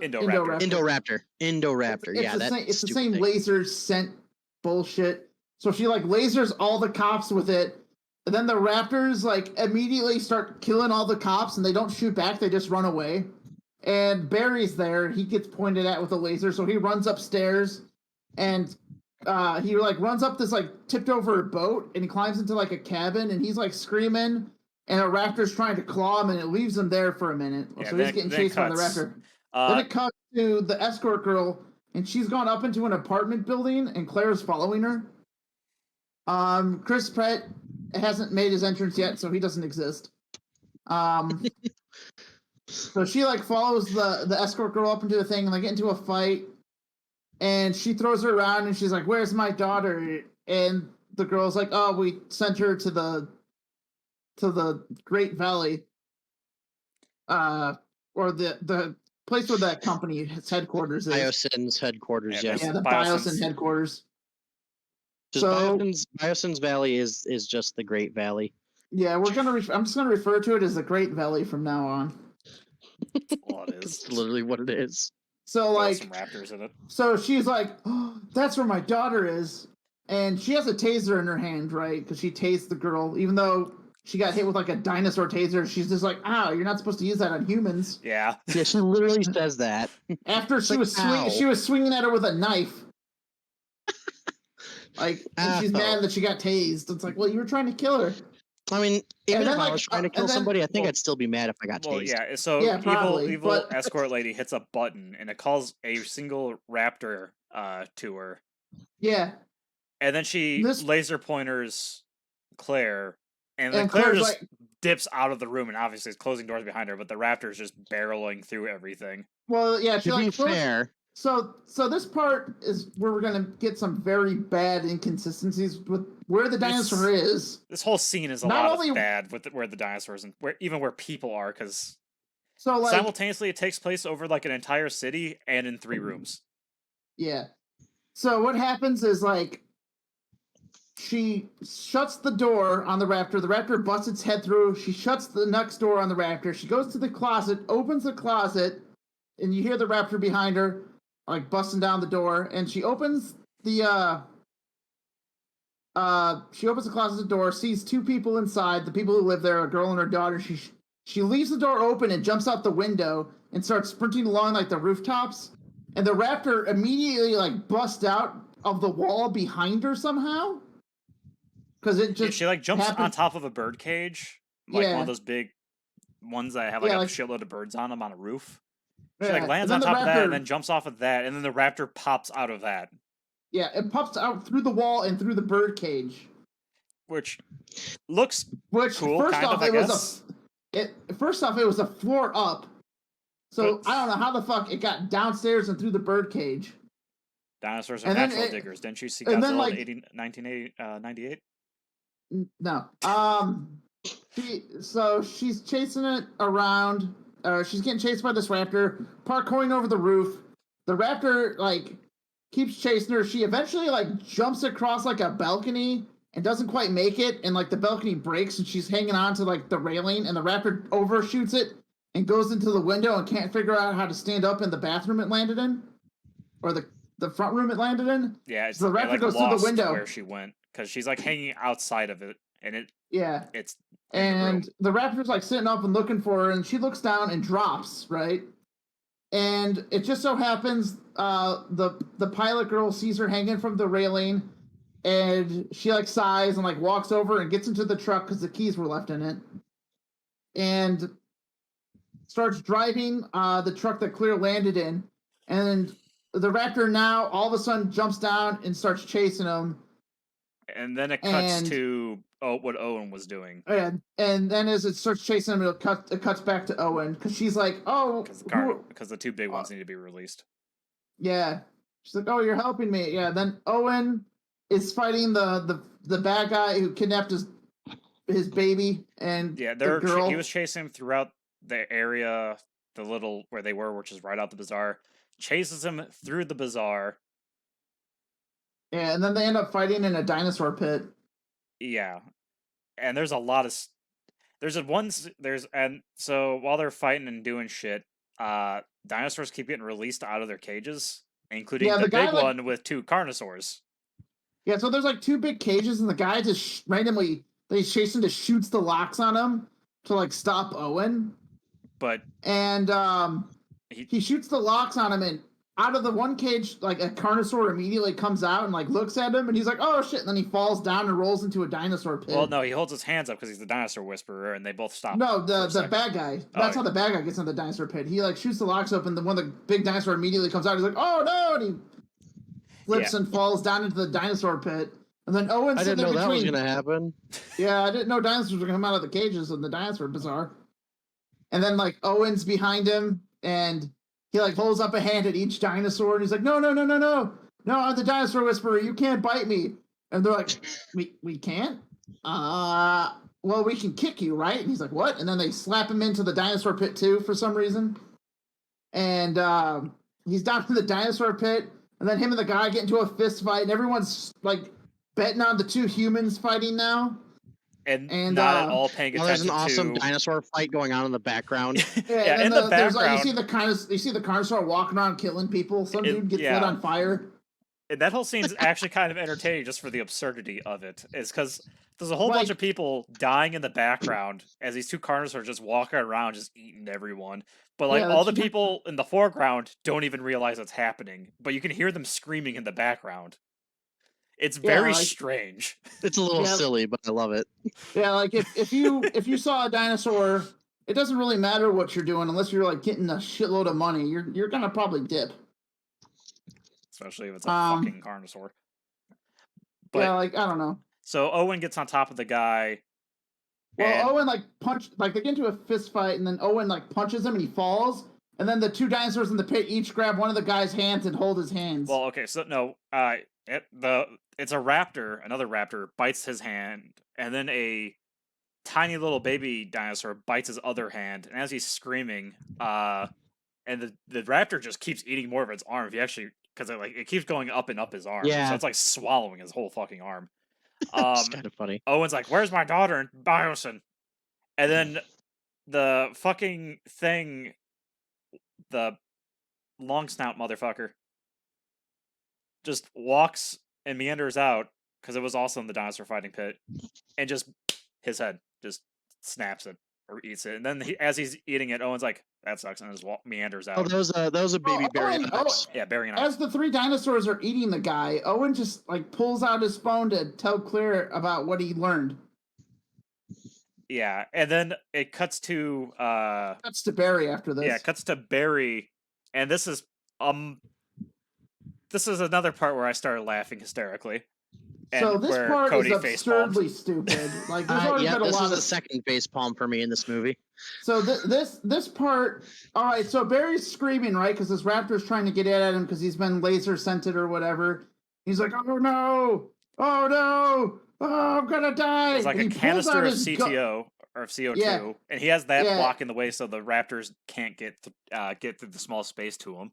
And he looks up, and there's a way out of this crashed boat. Yeah, he's like banging on. He's banging on this like hatch, right? He's banging on the hatch. He's like, "Oh no, I'm gonna get eaten by a raptor! Oh no!" And he like reaches into his pocket and he pulls out a pistol. And he pulls out his lock. Yeah, he shoots the lock on the hatch and climbs away from the raptor. He doesn't just shoot the raptor in the fucking face. Well, Owen pulls him out. And then Owen pulls him out, and then they run, and then the raptor jumps down to eat him, and he's like, "Do you remember how we used to cage dinosaurs?" He's like, "You're gonna have to do the roll." He's like, "When?" He's like, hold, and they do that whole thing, and then Owen yells now, and he rolls as the dinosaur lunges and goes into the cage, and Owen shuts the door. And they're like, "All right, we got him." And then the random escort girl shows up, and she's just like... Just came back. Yeah, she just came back for some reason. She just escaped off screen. Well, she comes back for some reason, and it doesn't notice him, and Barry immediately just points at the gunner. He's like, "Fuck it!" He's like, "Freeze!" He's like, "You're under arrest, freeze!" Because he has a gun. It may not have dinosaur quality bullets in it, but it can still kill a stripper. And he points a gun at her, and she's like, "Freeze!" And then Owen's like, "All right, thanks." He's like, "Go, Owen, I got this." Because Owen's got to catch up with Claire because they were talking on the phone, and he knows she's getting chased by raptors on a cart. That scene was kind of funny though, because it had a very was it in Thor Ragnarok when they're trying to escape the place, him and Loki, and he's like, "Oh, we're gonna have to do whatever or do help or whatever." And he's like, "Oh no!" And then he like walks out. He's like carrying Loki. And he's like, "It's like save my brother or whatever." Yeah, and he's like, he like throws him at the fucking guys. It had that kind of vibe to it when he told him like, "Oh, we're gonna have to remember how he did to cage dinosaurs." Yeah. Like it had that same kind of vibe. I thought it was funny. But yeah, as Owen gets on a random motorcycle that's there, like the girl like points her laser at him and sends him, and the rest of the raptors that are there, 2 more, because there were 4 total. Yep. One's chasing Claire, one's in the cage, and the other 2 raptors that were just eating cops, I guess. Yeah, they disappeared from the movie for a while. Now they're back. They forgot they existed, but they're like, "Oh wait, we still have 2." So now they re-exist again, and they're chasing Owen on the motorcycle, and Barry arrests the escort girl. And this is the last time we see Barry. Or her. And Barry's chasing, not Barry. Owen's getting chased through the city streets by raptors, and they are clumsy as fuck. Yeah, the raptors keep like catching up to his bike because apparently they're really, really fast. And they don't tire. Yeah, except for when they slip and slide on fucking everything. And then like we get to the point where like there's 2 raptors, or the 2 raptors are chasing him, and we're cut between that and the one raptor chasing the pilot and Claire, and like like the raptor's like pulling stuff off the back because it can't quite catch up to this much slower truck going through city streets. And Claire like randomly grabs like a pole that was in the back of the truck and starts hitting the raptor with it to keep it off. And then when they pass two vans, there's a part where Claire takes the pole and holds it up as they hit these two vans on the sides, which clotheslines the raptor and doesn't rip her arms off. The raptor clothesline was pretty funny though. Yeah, it was. Enjoyed that. It was funny, but like it should have ripped Claire's arms off. Oh yeah. Well, unless she just let go of it at the right time. Well, then it would just fall. Well, now she like tossed it. Right, I think she just tossed it. Because if she just let go of it, it would still be going the same speed as the truck for a couple seconds.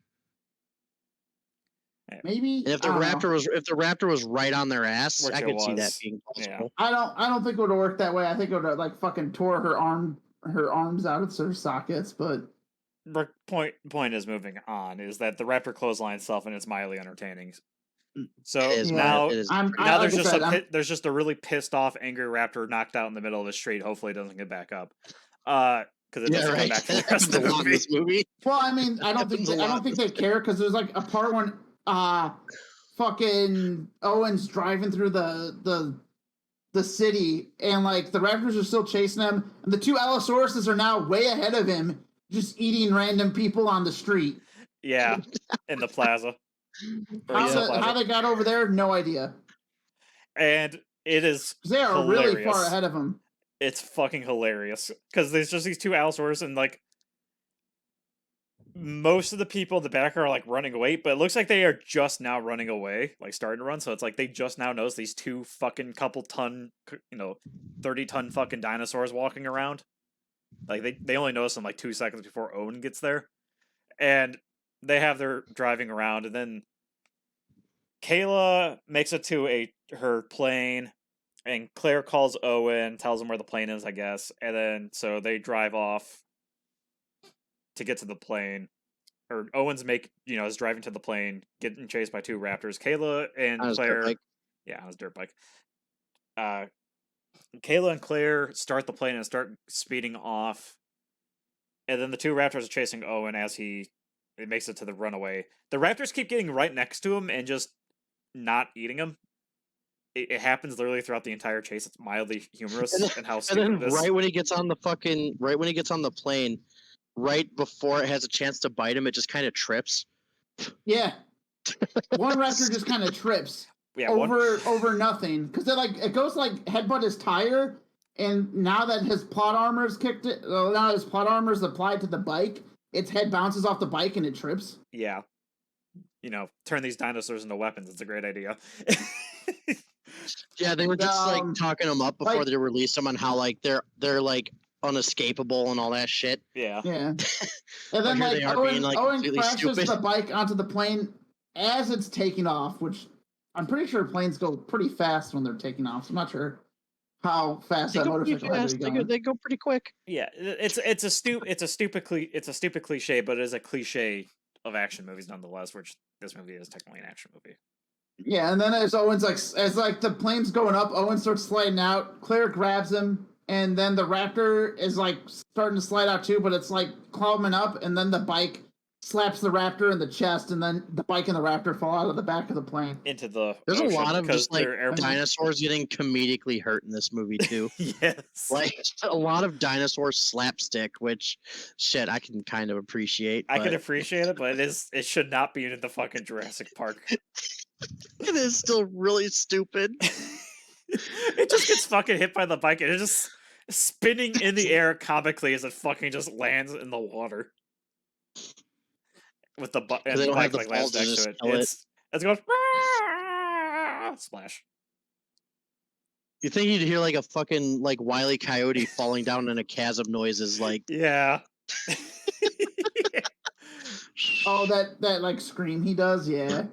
No, the whistling and then like the loud just that kind of noise.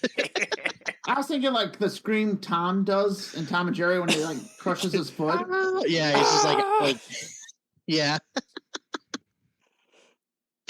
Oh, jeez. Honestly, I hope someone makes an edit of this movie with just adding Tom and Jerry noises. It would probably Hilarity work. It'd probably work ensues. better. You mean like the Ed and Eddie sound effects videos on YouTube? Yeah. I am Eddie Murphy. But yeah, so now we're they back get away to on the plane. Now we go back to Alan Grant and yeah, Sadler. we got the Lotus raid scene. I've been talking a lot. Someone else, Ryan, you do this one. So, Dr. Sadler and Alan Grant, they're walking down into the subfloors where this locust room is. They need to do to go get their evidence, and this room became very important later. They're walking into this room, and they have on like what would you call those suits? Hazmat suits. Yeah, they're like hazmat suits. They're like cloth ones. They're like cloth hazmat suits, and they're just walking on, and they're talking. And there's no staff down here now. There's no staff at all. They're using their wristwatch key card thing to enter the room with all the locusts, and they're in there, and they're like, "All right, don't make any sudden moves or loud noises because the locust might freak out." And obviously, there's a disinfectant right before room in between the two rooms. And as they go into that room, there's like a bunch of small boxes with some wheat growing out of it. And for as big as these fucking things are, that would not last very long. They are meandering forth, and they instead of just they're like looking at the specific science for each case, because they need the right size locust, I guess. And they get to the one they need to go, and Sadler's just like, "All right, stick your hand in there and pick one up." And Grant's like, "What? No. Why do you think you said you would do this?" Like, I said I'd come along.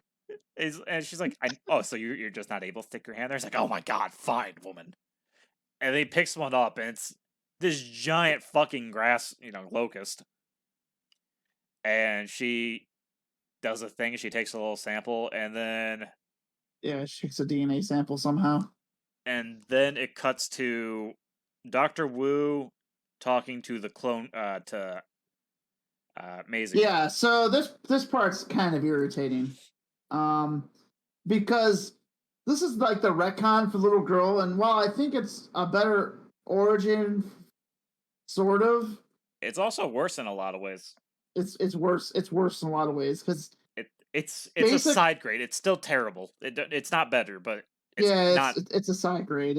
It's still terrible, but it's not. Well, no, this is worse. I'm gonna say this is worse. I don't.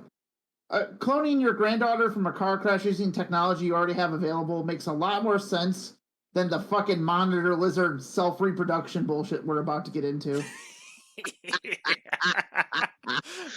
Yeah, monitor lizard.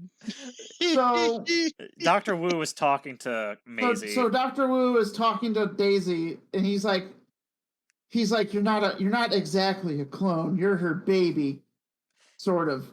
Because he like shows the girl, and he's like, she was raised. So first he shows her a video of Maisie in the original Jurassic Park with photos and video of how she was in that original lab with Dr. Wu, and she was so smart and intelligent, and most of the actual work of creating dinosaurs probably came from her.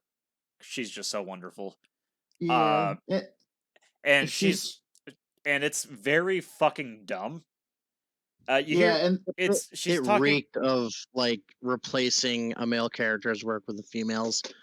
Yeah, and I don't like to just assume that that's what's going on, but it really felt that way. Well, so like I wouldn't even say it's that. It's replacing like an entire team's work with this one character. That's true. Yeah. So so like all the scientists that were in the original Jurassic Park were apparently basically all taught by this one person, this one little girl. Because she's only 14? Well, yeah, they use the same actress they show her as a little kid in the park. Well, no, when she's in the park and they're explaining like, "Oh yeah, she taught us all kinds of things." it was Yeah. it was only like a year before the first movie took place, and Yeah, and then they're like talking she about looked it. the same age as the actress is playing her now, so I would assume she's only like 15 at most. So like, yeah, Maybe they 18, I they guess, go but into even it. still, They're it's like, oh yeah, ridiculous. she was so great and so brilliant even as a child. And of course, when she grew up, she became a scientist because she was raised around science. And She was raised around the scientists she taught.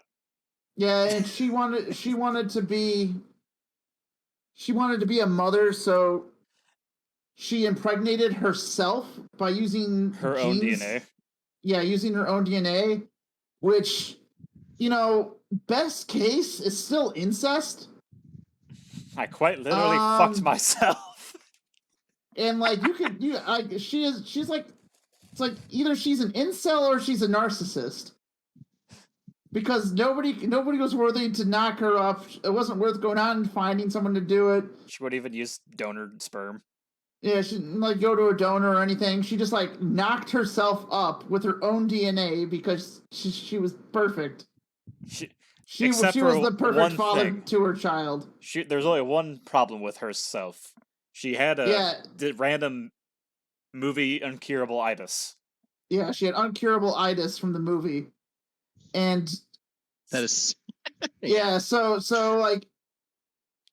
yeah, she impregnates herself somehow or another with herself somehow, and then goes about rewriting the DNA of the fetus. the DNA of her baby, so that her baby, when it's born, won't have the same genetic disease that she has. Somehow, it's like, oh my god, how could you cure the baby but not cure yourself? I didn't even think about this, but she was literally practicing eugenics. Yeah, kinda. Literally eugenics. It's not kinda. It was literally fucking eugenics. Maybe she is a better character than I thought. What's Disney trying to tell us? But yeah, so and then like apparently Blue has the same DNA that girl used, which is why Blue was able to reproduce by herself, which was monitor lizard DNA. Because I guess monitor lizards can reproduce asexually. Yeah, they can impregnate themselves in the first somehow. Movie, it's they missed the DNA. Tells you it's frogs, and Dr. Wu tells you it's frogs. It turns out, for some odd reason, this one batch of raptors they used monitor lizard. And that's Blue and her siblings. Blue was made after Jurassic Park. Well, yeah, I know, but monitor lizards is what the girl used because she's like, because they make the comment like, while everyone else was busy making amusement parks, she was doing real science to cure disease using genetics. Yeah. So it was pretty ham-fisted. It's probably like the only part of the movie that I don't think it was intended to be monitor lizard. I think she was supposed to just imply that she was just so goddamn perfect at being a scientist that she created new human DNA to cure her baby clone of herself of diseases. Yeah, but like the monitor lizard's in the same sentence, so it's kind of fucked. Well, she inbred herself. Yeah, so she impregnated herself with herself. She might as well have fucked her grandpa. That's what happened to her eyebrows. That would make sense. Maybe. Sorry, but she has really thick eyebrows. Yeah, so like I said, I think this is worse than like the guy using. This is much stupider and much more convoluted than just a guy using the resources he had to just fucking clone his granddaughter. And then that causes the fallout because they're like, you can't clone a human. He's like, I can and I did because I don't want my daughter to be dead. Okay, so yeah, it's definitely worse because then it becomes, well, he didn't actually kidnap or he didn't hide away his, the granddaughter clone because she's a fucking clone and that's insane. It's because his daughter was fucking insane and decided to clone herself with herself or impregnate herself with herself and monitor lizard, which created Maisie. Well, it's a giant fucking retcon of nonsense. And then better monitor lizards are pretty cool. Yeah. I mean, I guess it's just a weird call. It's all like No, I know. I was just kind of making a joke. No. I mean, you're right. It is funny, but it's weird. It's goofy. I don't really know what it adds. What does it take away? Well, it makes her fucking origin that apparently matters, even though it doesn't, a lot more convoluted. So yeah, I don't know. Seems goofy to me, but it's okay. Main but characters are going to be the kids from Jurassic World 1. So after that, Dr. Wu is talking to evil scientists or the other evil businessmen. Evil businessman. It's evil businessman and evil scientist talking to each other. Yeah. And he's just like, the evil businessman's like, are you sure we should be showing her classified DNA? And you should be telling her all of our secrets and shit? And Dr. Wu's like, of course. She's good and trustworthy and blah, blah, blah, blah, blah. The whole reason he reveals all this is because she, inside of her DNA, because the mother is so perfect, is the genes necessary in order to kill Locust. Yes. You got that right. Because her mom impregnated herself with Monitor Lizard, she can use her blood to kill Locust. Yes. Primordial Locust, Cretaceous Locust. Big ones. Which you might be like, well, that doesn't make much sense. And then that's kind of what the businessman says, which is also kind of right. So he's like, I don't know, should we really trust her with this? And he's like, absolutely, of course, we need her to trust us. And the girl immediately walks over, releases Blue, which causes a lockdown. Releases Beta, not Blue. Oh yeah, she releases Beta. Blue's not in the movie anymore, really. Until the very end. Yeah. But like, so she unlocks the door, which releases Blue or Beta, then like escapes out of a fire hatch onto the same floor she's on. That's also in the room for some reason. Yeah, she like opens a panel and then there's just a way down full of wires and ladders. Yeah, and she's like climbs in that because she knew it was there. Yeah, and Beta even though Beta's in like a room, Beta breaks out of the room and just fucks off. You don't see her again for a long while. Yeah, and then that's where it cuts to Alan Grant and Dr. Sadler. They pull an alarm after Blue releases and starts terrorizing the staff. Yeah. So and then the alarm triggers the Locust, and the Locusts freak out on those two, and then those two leave the room, but they're still covered in these giant fucking locusts. And the disinfectant room that separates the other two rooms is not stopping, and they drop the key wristwatch, and they struggle to pick it back up. And then when they pick it back up, they fall out of the room, and they're all super tired and exhausted. And that's when Maisie just kind of walks on and goes, "Oh my God, you guys are amazing. I know you from the movies." Yeah, pretty much. And then it cuts to Owen, Kayla, and Claire in a giant airplane entering the Great Valley. Yep. Who wants to explain this scene with the plane? I can, because I hated this in the trailer. So they're like, we need to land, we got cargo, and then the control person's like, you're not cleared because it says you have unauthorized cargo. And she's like, is this Diana? I know all your secrets, Diana. I'm going to tell them to everyone on the radio. And she's like, no, please don't do that. And they turn off the air safety field, which basically means all of the flying dinosaurs go into attack mode for some reason. Like I think it's just supposed to keep them from flying over 500 feet or something like that. It's supposed to keep them from flying over 500 feet, but it also they immediately turn on the aircraft and destroy it. Because some big ass flying dinosaur lands on the airplane and like rips a hole in the cockpit and through most of the hull of the ship and fucking breaks the engines to where they're both on fire. Even though it doesn't really stop the plane from flying at all. They're just like, oh, it's going down. Shouldn't it just fall because both the engines are gone and it still has the hull's compromised?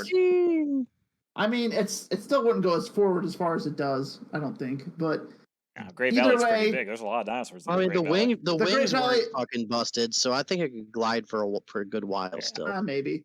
Yeah, that's not But, the like- stupid part. The stupid part is when it sticks its beak into the Yeah, jet it's- engines, both Yeah, of it them. sticks its beak into the engines and breaks both of them because the beak is stronger than a fucking turbine.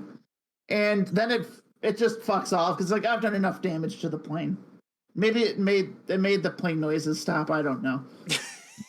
And then they like as they're crashing down into the thing, they have this long touching scene where Owen's like, "Hey, don't worry, I'll be fine, but you got to get out of here. Use the parachute." Yeah, because Pull Kayla this only has one lever. parachute.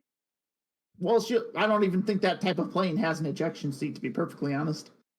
Also probable. I don't know much about planes, so I won't presume. I just don't think most of the big planes like that have ejection seats. I could be wrong, and if I am, feel free to comment. But I don't. I mean, I've seen what rednecks can do with cars. Yeah. I wouldn't be surprised if somebody could jury rig that shit up. Yeah, I mean, I it is guess like that's it true. is like a jury rig plane. So It's like it has like a World War II seaplane. It looks like It looked like that pickup truck we saw today. That looked like an orc war truck. That was pretty awesome. Berserk. But yeah, so they have this big touchy speech, and then they launch her out of the airplane. And basically, what happens is she gets launched out of the airplane. The parachute goes off, and she's like, "Oh, I'm safe, thank God." And then a bunch of pterodactyls attack her and rip the parachute, so she falls again. And activates the emergency chute just before she hits the tree line, so it slows her down enough to where it stops, and then she crashes. And then Owen and the other girl are like sitting in the plane. He's like, "So what's the plan?" And the pilot's like, "Whatever happens is the plan." Oh my God, that has such like basically saying she doesn't know. No, in fucking Call of Duty Vanguard, there's a scene where like the team gets together. I've seen the scene just because of like people complaining about it. But it's just as stupid of a line as the chick in like their little squad thing in that game where they're like, "What's the plan?" And the lady's like, "I shoot Nazis, they die. That's the plan." Like it has that same fucking like stupid vibe. It really depends on the execution, because like that's my short rant. Because like another movie with killing Nazis is like when the Inglorious Bastards, we're here for one thing and one thing only: killing Nazis. Yeah, and like the delivery like, on that, I shoot the delivery Nazis, on they die. That's my plan. Like that's stupid. That's not a plan. That's not a plan. It's just. I mean, you absolutely should, but you know. Well, yeah. Well, anyway, so yeah, they crash into the water, or because they crash into like an icy dam. Like the top of the dam is covered in thick ice. I hate this. And they crash the plane into that. And we'll get back to them in a minute, because now we come back to Claire, who's wakes up in her seat. Well, she's because in a as tree. she's It's falling hanging through in the a tree. trees, her parachute gets caught. Obviously, in trees. And then I always forget the name of this stupid fucking feathered bitch with giant claws. The one with the long claws. No. What is it called? Therizino. The Therizino. I literally only know this from playing Ark. The Therizino walks over, looks at her, and then just kind of fucks off. Walks up to a deer, the dumbest deer in the history of movie. Because this and giant it slaps the T-Rex, deer with its giant claws. Yeah, this giant T-Rex sized fucking thing. Just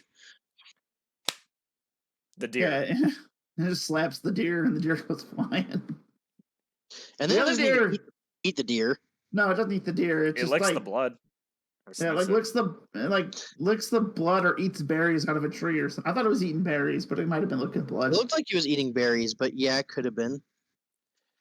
But yeah, he's sitting there eating berries, and Claire like unbuckles herself out of the thing, and she falls, and for some odd reason that gets the dinosaur to go over and investigate her, and just kind of stalks her for a minute.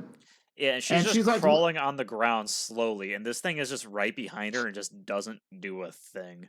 Yeah, it's like watching this movie. Yeah, it's like watching. It's just like watches her. She like low crawls into a river. And that's the scene in the trailer where she's hiding underwater, and it's then as she's hiding underwater, like the thing roars at her and then turns around and leaves. so he can become relevant again at the end.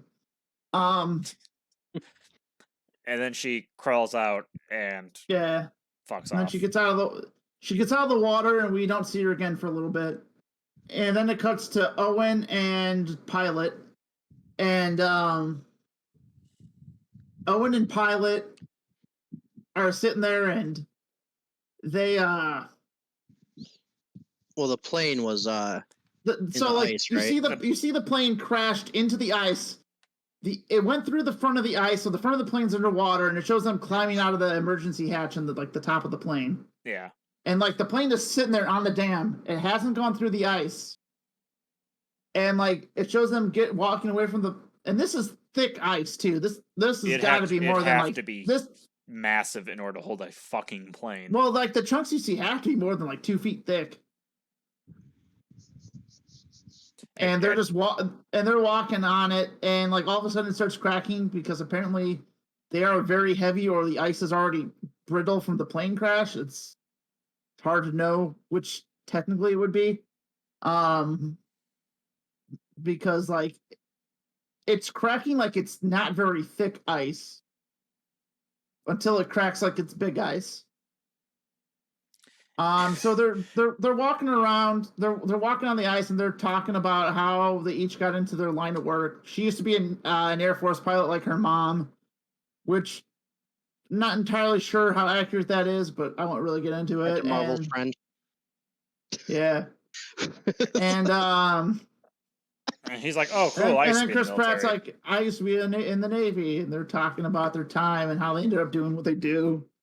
And she needed extra money, and he wanted to train raptors or something. And then she reveals that she could have saved the kid, but then she didn't because she didn't think it was going to be her problem. And now she feels bad. She's helping him. Yeah, she feels bad that she didn't say anything to get the kid out of trouble. Which is, I mean, that's fair. I don't think it's a terrible motivation. Yeah, it's fine. I don't really mind it. It's just how they introduce her to the party is kind of goofy. Yeah. The party? Yeah. Well, I mean, that's what it is. No, yeah, it's just funny hearing it. But yeah, they're walking along, and that's when we get our feathered friend. This thing pops out. A singular ice raptor walks out from behind a random rock. And this would be like it's bigger than the other raptors, and it's like tapping its claws as it's walking towards them all menacingly. It's covered in feathers. And then like they're like, uh-oh, and they're backing up slowly, and like the ice cracks, and it's a big crack. And the thing like stops and looks at the ice, and they stop and look at it, and they're like, oh hey, I don't know if it'll jump over the ice. And it fucking jumps up and swan dives into the water. And this was the following time I lost my shit laughing. So bad, so dumb. Did you facepalm? Yeah, you facepalmed during this, didn't you? So this is obviously super cold water, right? Like, it doesn't matter if it has feathers. I don't think feathers are going to keep it warm from Arctic temperatures, but what do I know? Maybe it's a penguin raptor. We filled in the genomes with penguin. So it could survive. All these dinosaurs can survive in the cold. Dr. Wu, you fucking DNA. Sneaky genius. You sneaky bastard. So this fucking thing swan dives into the water, and I lost my shit.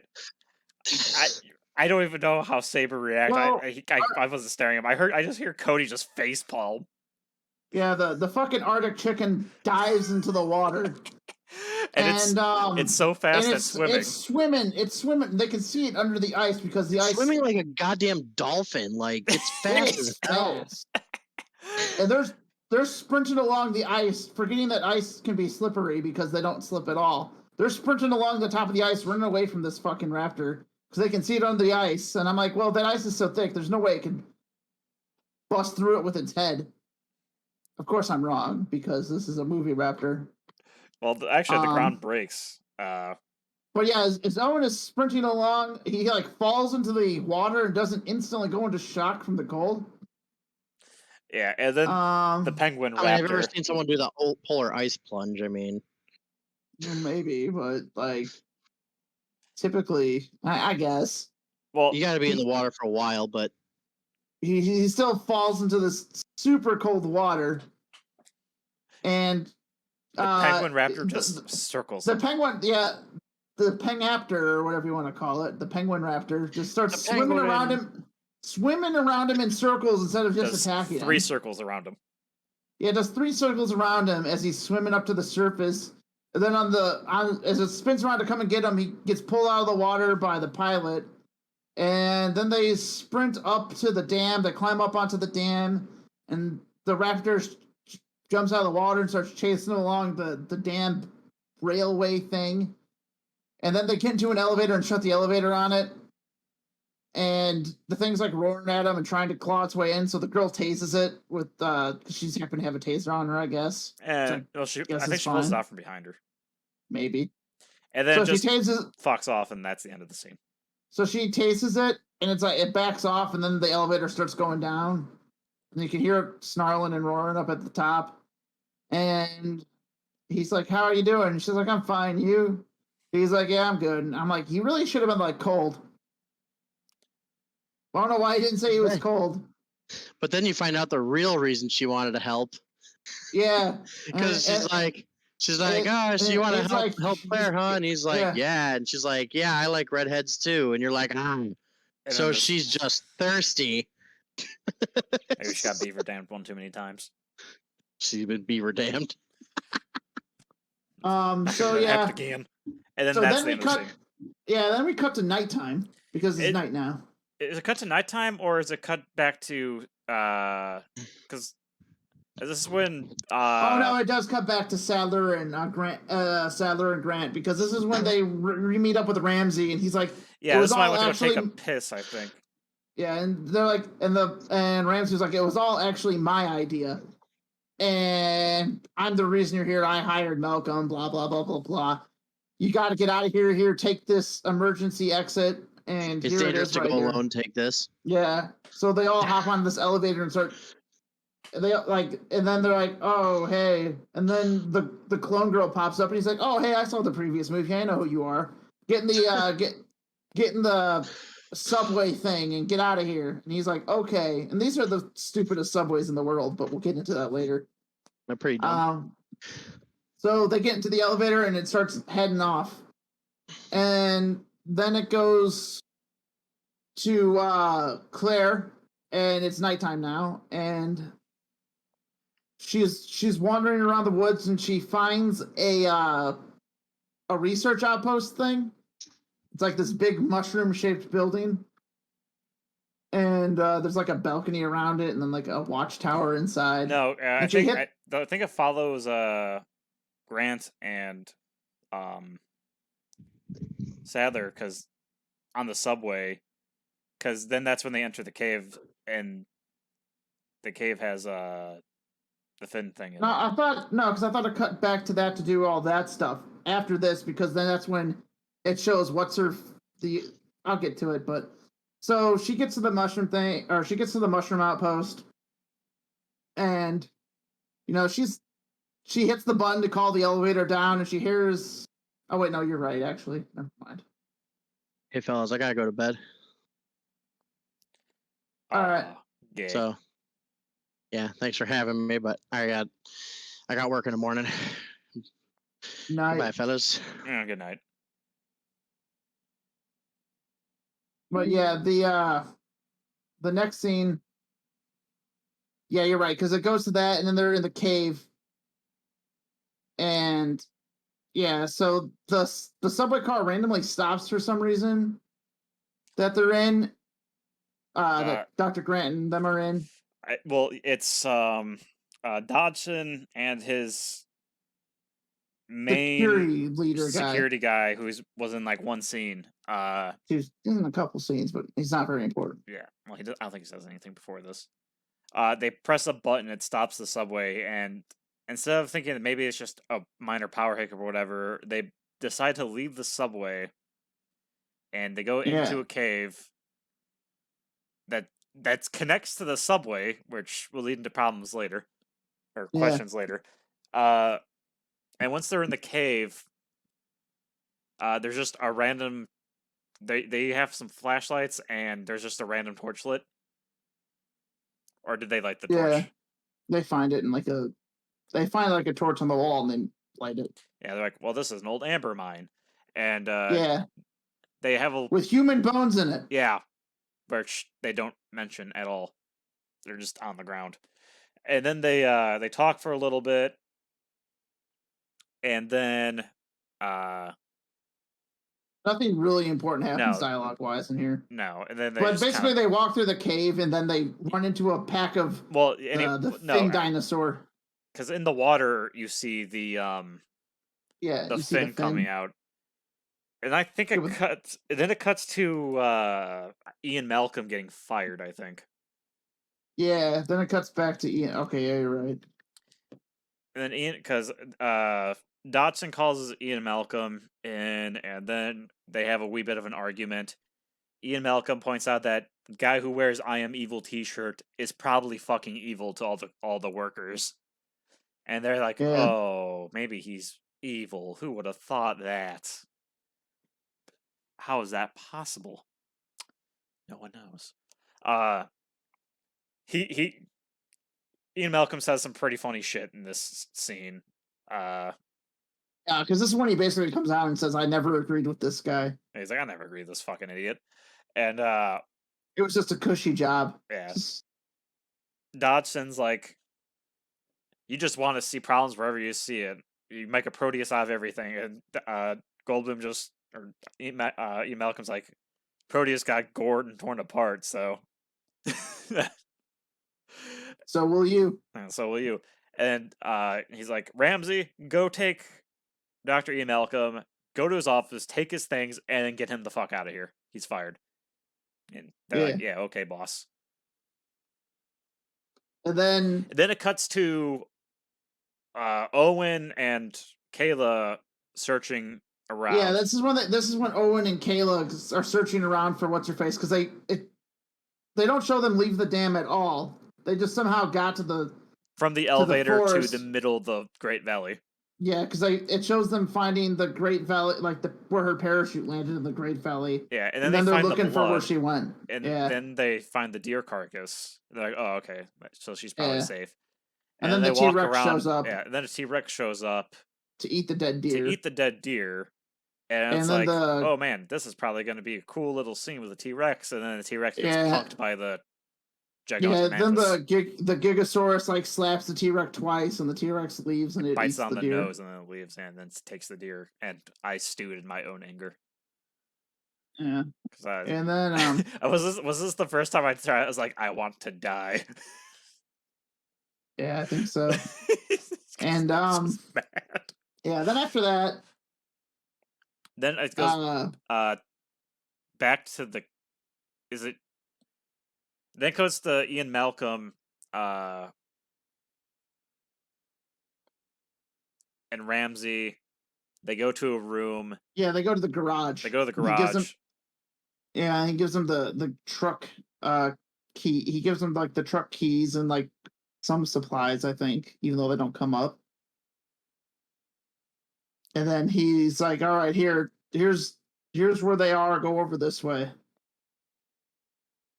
Yeah, I think basically gives them instructions, and then Ian not so great at driving. He crashes into a fucking table with a bunch of shit on it immediately, and then drives off after he takes his glasses off.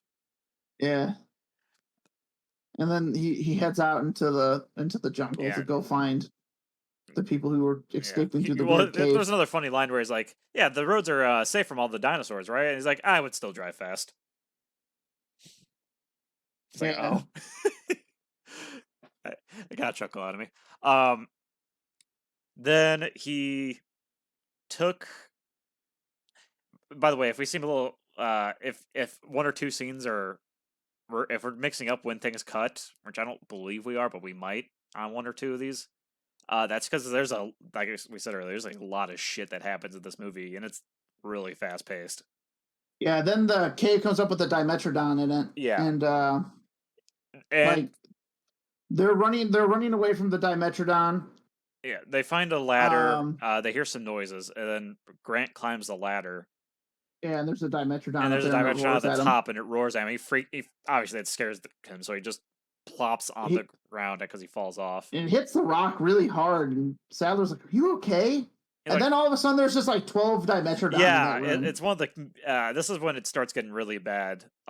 With the characters not seeing things because it's off camera. But yeah. There's also a lot of lights don't work as good as lights actually work. Yeah, common horror thriller shit, and you're like, okay, I have flashlights. They can be pretty fucking bright, not very expensive either. But there's just like 12 of these Dimetrodons in this room. That they're so they're sprinting out of the cave, and then the way they came, there's a Dimetrodon. There's an Indiana Jones moment where he drops his hat and he goes for it. Yeah, and this movie really wants to be Raiders of the Lost Ark a couple of times. Yeah, it's a very strange movie. It's really bad. Yeah. At least that's the impression I got. I got the impression there's a lot of Indiana Jones moments done poorly. I guess you could say that wasn't an Indiana Jones moment, but like Indiana Jones is the most famous thing I can think of where a hat gets left behind and he takes it. He goes back for it. I'm sure it's been in other movies before it and probably after it, but Indiana Jones is where my mind goes when I see that kind of shit. Well, there's other shit too, just like a lot of aesthetics, like when they're running through like the knot temples and stuff. And just different parts. I don't feel like explaining all of it, but there's a lot of that in this. And so like, yeah, they're running from all these Dimetrodon, then for some odd reason they get to like a mine cart. And they're pushing the minecart up against the tunnel that it doesn't fit in, even though it's in here. There's like a gate that leads outside. Yeah. And they go through a maze of tunnels, and then there's just Dimetrodons everywhere. And the gate is locked, and it's got like a key code on it. And Dr. Ian Malcolm just so happens to show up as they're stuck there. And they use a minecart to hold the Dimetrodons off, but they're getting past because they're fucking huge. Yeah, and they're like, "Oh, Dr. Malcolm, you got to open the code." And he's like, "Oh, I didn't know there'd be a code. Stay calm." And he's like trying to open it up. And it's actually he's like guessing. Funny. Yeah, and he's like just guessing a bunch of random shit. He's like, he has no idea. The first one's he's like 1984. And then Ramsey, since he's kind of a Deus Ex Machina in a lot of ways in this shit movie. He sees him on camera. He's like, and I'll he sees him on camera, and he just like walks over to a different computer and like pulls up a key code and types it in on that, and that opens the gate from there. And they're like, "Oh, you did it!" And it's like, okay, so there just happened to be a camera looking at this gate, I guess. It makes sense in the fact that you would want like security on your mine entrances. Like that's not the biggest issue, but it is. And he does know where he's kind of heading. So he's like a secretary. How the fuck is he gonna know every key code combination on the island? That part's stupid. The fact there's a camera there isn't stupid. Well, fair enough. I'll agree to that. Yeah. But yeah, like I don't know. It's goofy. Then they get in the car and they close the gate. Then they get in the car and they start driving off. Yeah, then it switches to the part where I was talking about where Claire stumbles on the research outpost thing. The mushroom-shaped outpost. Yeah, and then she hears like a Dilophosaurus. Yeah, she hears like Dilophosaurus. And like she hits the button to lower the ladder, so she climb up there, and the ladder comes down like a fucking Resident Evil 4 elevator. Just super fucking slow. She's like, "Oh, come on, hurry up!" And then she like looks over and she sees the Dilophosaurus, and then like there's another Dilophosaurus over there, and she's surrounded, and there's like 3 Dilophosaurus around her, and the one gets real close, and it's actually the only time in the movie where the characters can see something that's off screen, because she turns around, you don't see the one that's right next to her, and then she slowly like freaks out and kind of sits down, and then that's when it just slowly moves closer from off frame, and it's like, okay, so you figured out how to do that in this scene, but no other scene. Yeah, and then like, well, I mean, something comes out of nowhere here too, because like it like lifts up its grill, and even though everybody I think her eyes might have been closed. I don't remember. If her eyes were closed, I guess she wouldn't see it. But the dinosaur still should have seen it. Yeah, I didn't say the whole scene was perfect. I meant literally just that moment. Yeah, I know. But like Chris Pratt, like it opens up its grill and it's getting ready to spit its tar, its crest, and as it opens up and it's screaming at her, it's getting ready to spit. Chris Pratt like grabs it by the throat with like a death grip, and like pulls its head back. It slams its top jaw shut. Yeah, and then the pilot tases it, and then he throws it into the woods. Like, get out of here! Yeah, and then they all just scurry off. It's actually kind of funny. And then they all just scurry off, and he's like, "Hey, you okay?" He's like, "Oh, I thought you were dead." Oh. And then they hug, and then it cuts back to now cuts to Dotson, because this is when the stupid cricket thing happens. Oh yeah, you're right. So Dobson has a conversation with Wu. Actually, this happens a little bit ago. Dobson has a conversation with Wu about, well, why the fuck did these people escape? You know, what's going on here? Yada yada. This is where I don't know if I missed something or what.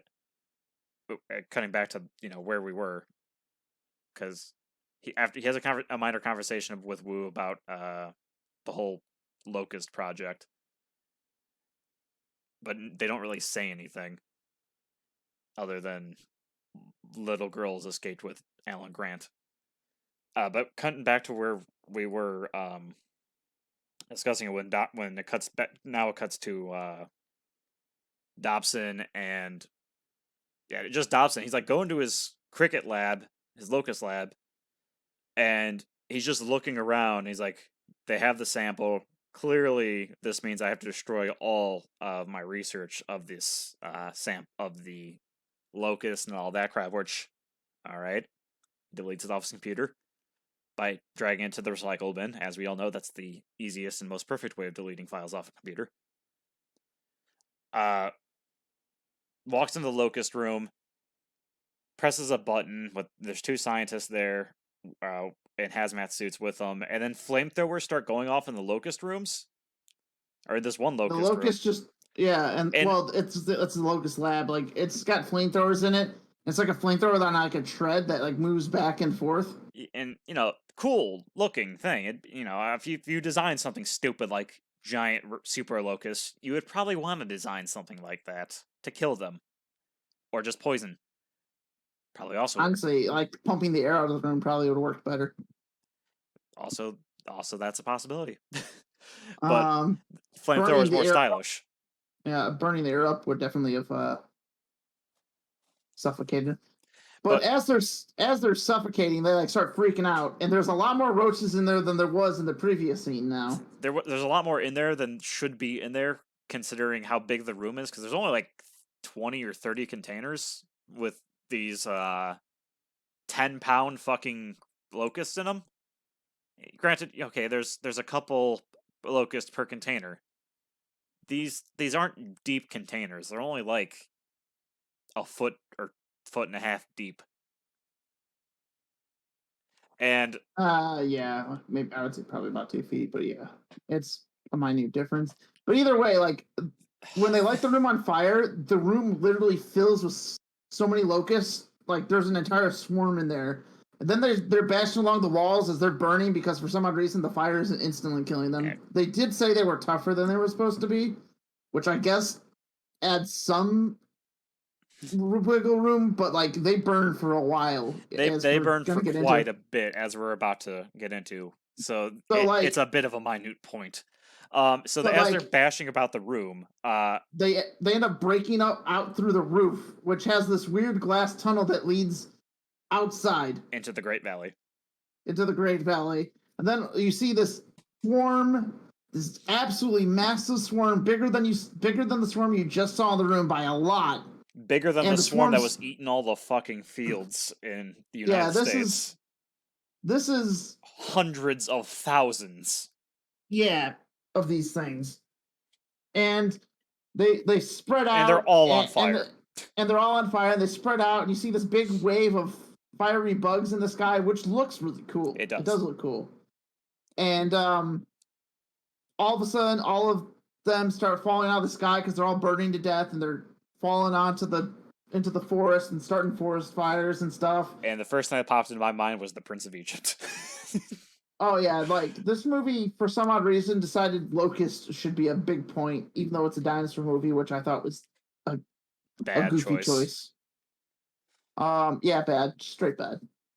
But yeah, so the locusts are falling out of the sky, and for some odd reason, like this freaks Ian Malcolm out, so he's like trying to swerve to dodge the locusts falling out of the sky. It shows everyone just kind of looking up at all these giant. It's just pretty much every character looking at this giant fire swarm, raining, because these locusts are burning to death in the sky, and then they're just falling to the ground. 10-pound fire carcasses.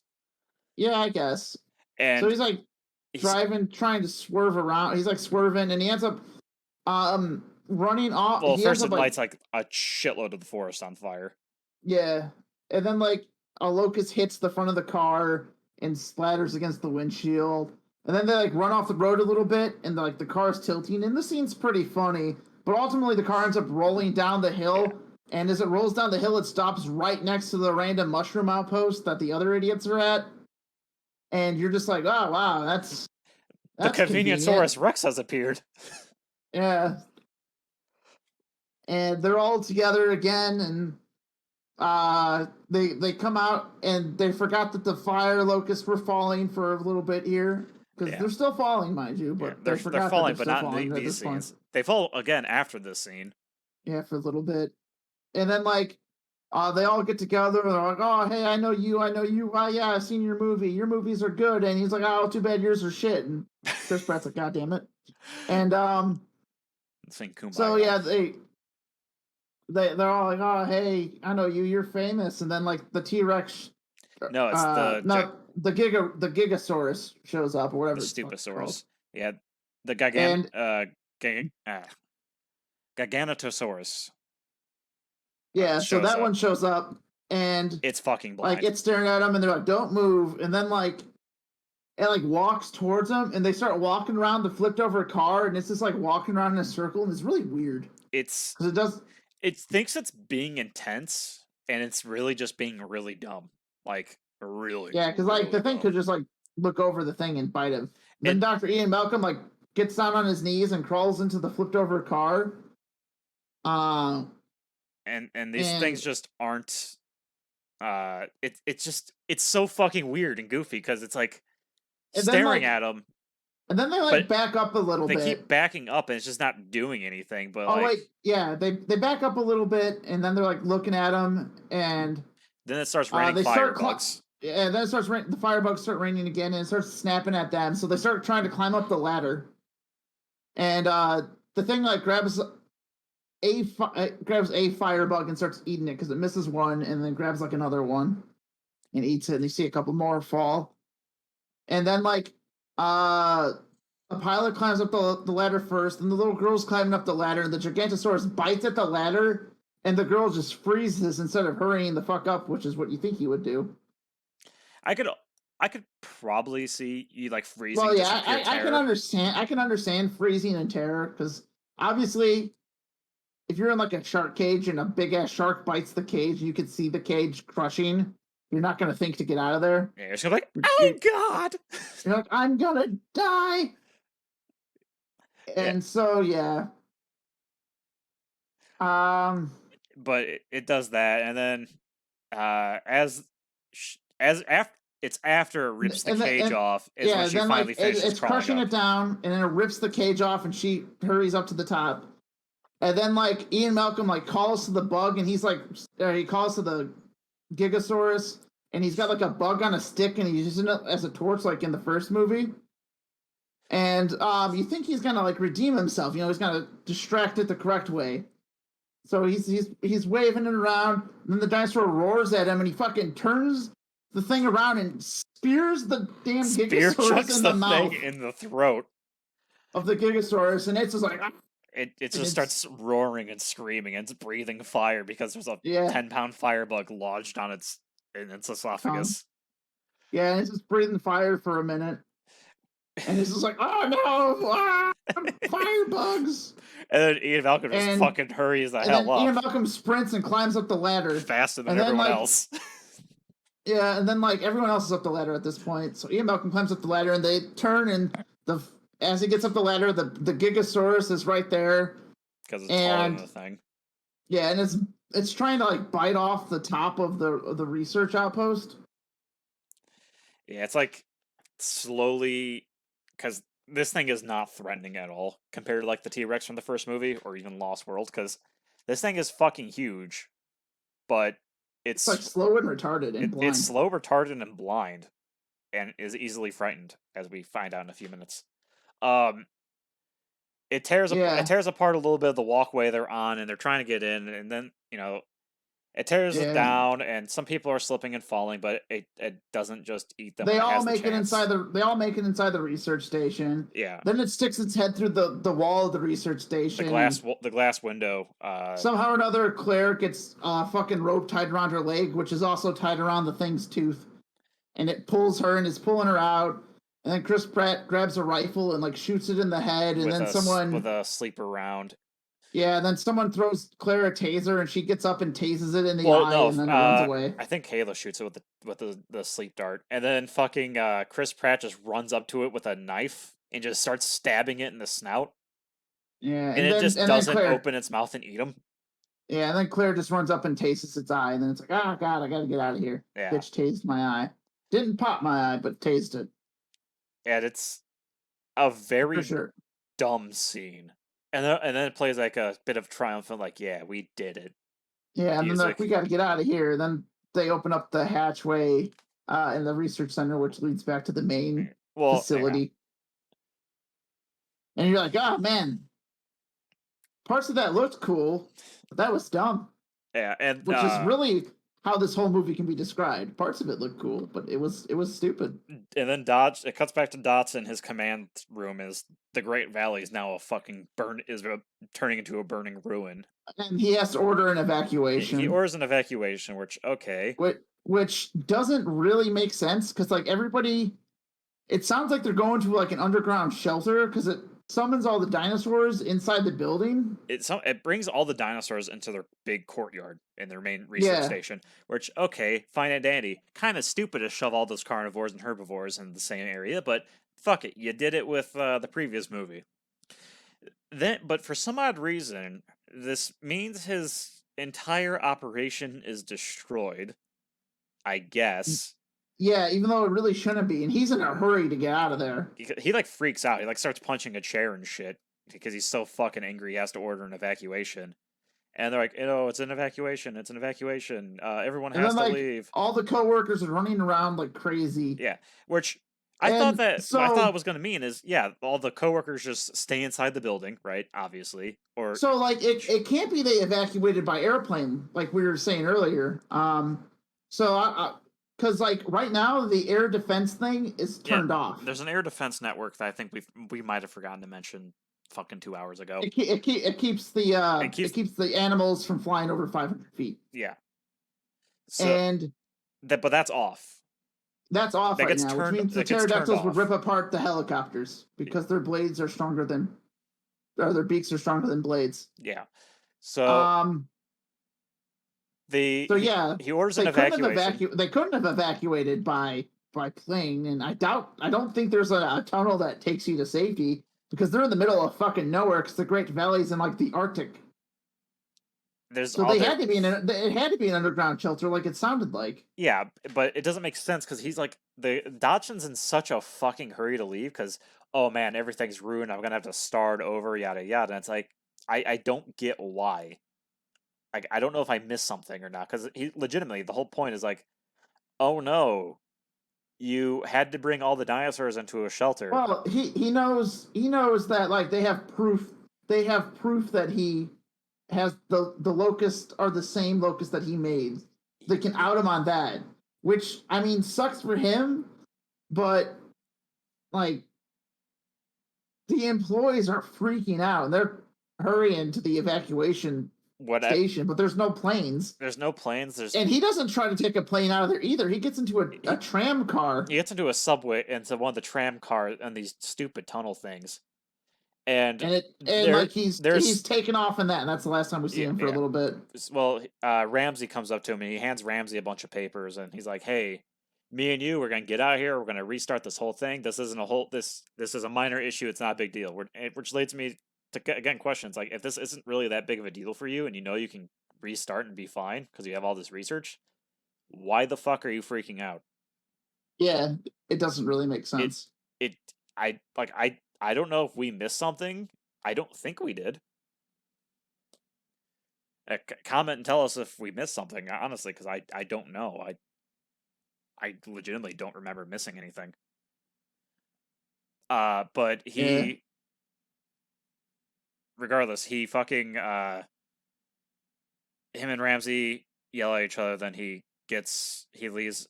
He walks down to his subway tunnel, gets in the subway, and leaves. All the dinosaurs are being brung inside the courtyard. All the employees just disappear from the movie at this point.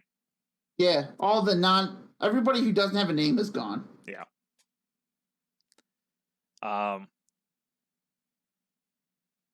Then our main group of characters pop out inside the main building. And they're like, we gotta split up to take care of stuff. We gotta split up like this is the end of Sonic Adventure 2. Woo! Yeah, so they're like, okay, Chris Pratt, Alan, Monitor Girl. Yeah, Monitor Girl. You gotta go capture Beta because we gotta go find and capture Beta because Owen made a promise to Blue. And everyone forgot, including the writers and directors, that she was supposed to even be in this fucking place. I think having a baby raptor running around would be kind of a big deal. Yeah, so they completely forgot that she got free. Yeah. It seems like.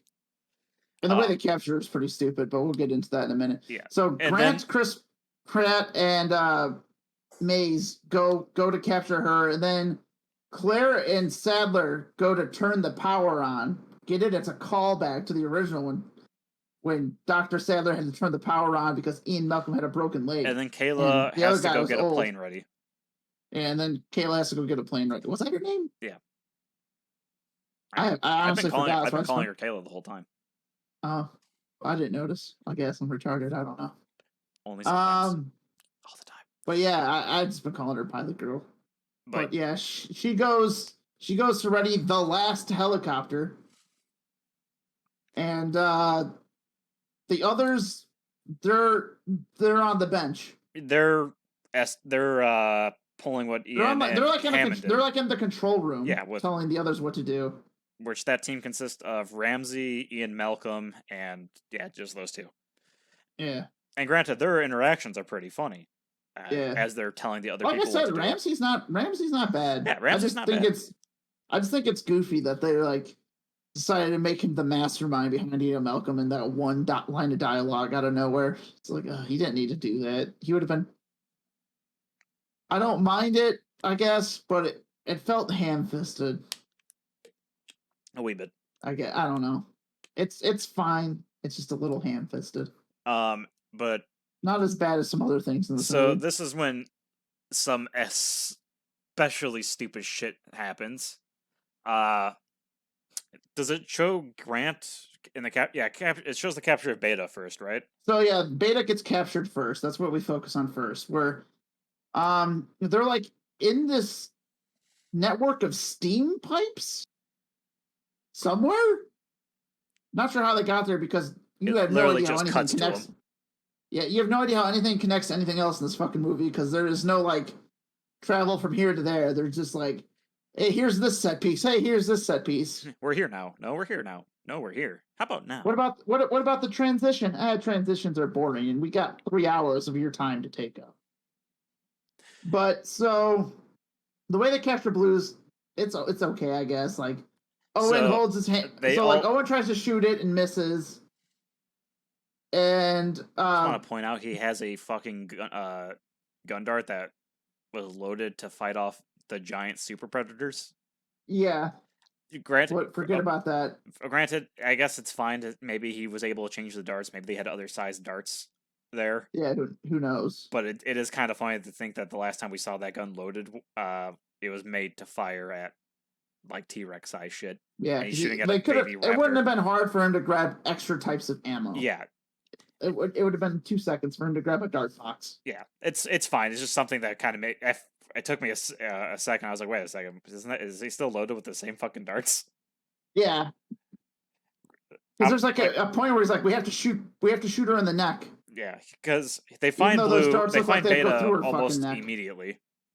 Yeah, because they cut to it, and then Grant like sees her dashing around. He picks up like a monkey wrench. Yeah, and then she shows up and she like growls at the group by herself because the raptor's retarded and doesn't realize it doesn't stand a chance in a 3-on-1. And so it's growling at the girl. Maisie, the girl holds her hand up like Maisie holds her hand up because she can raptor whisper too. And like me.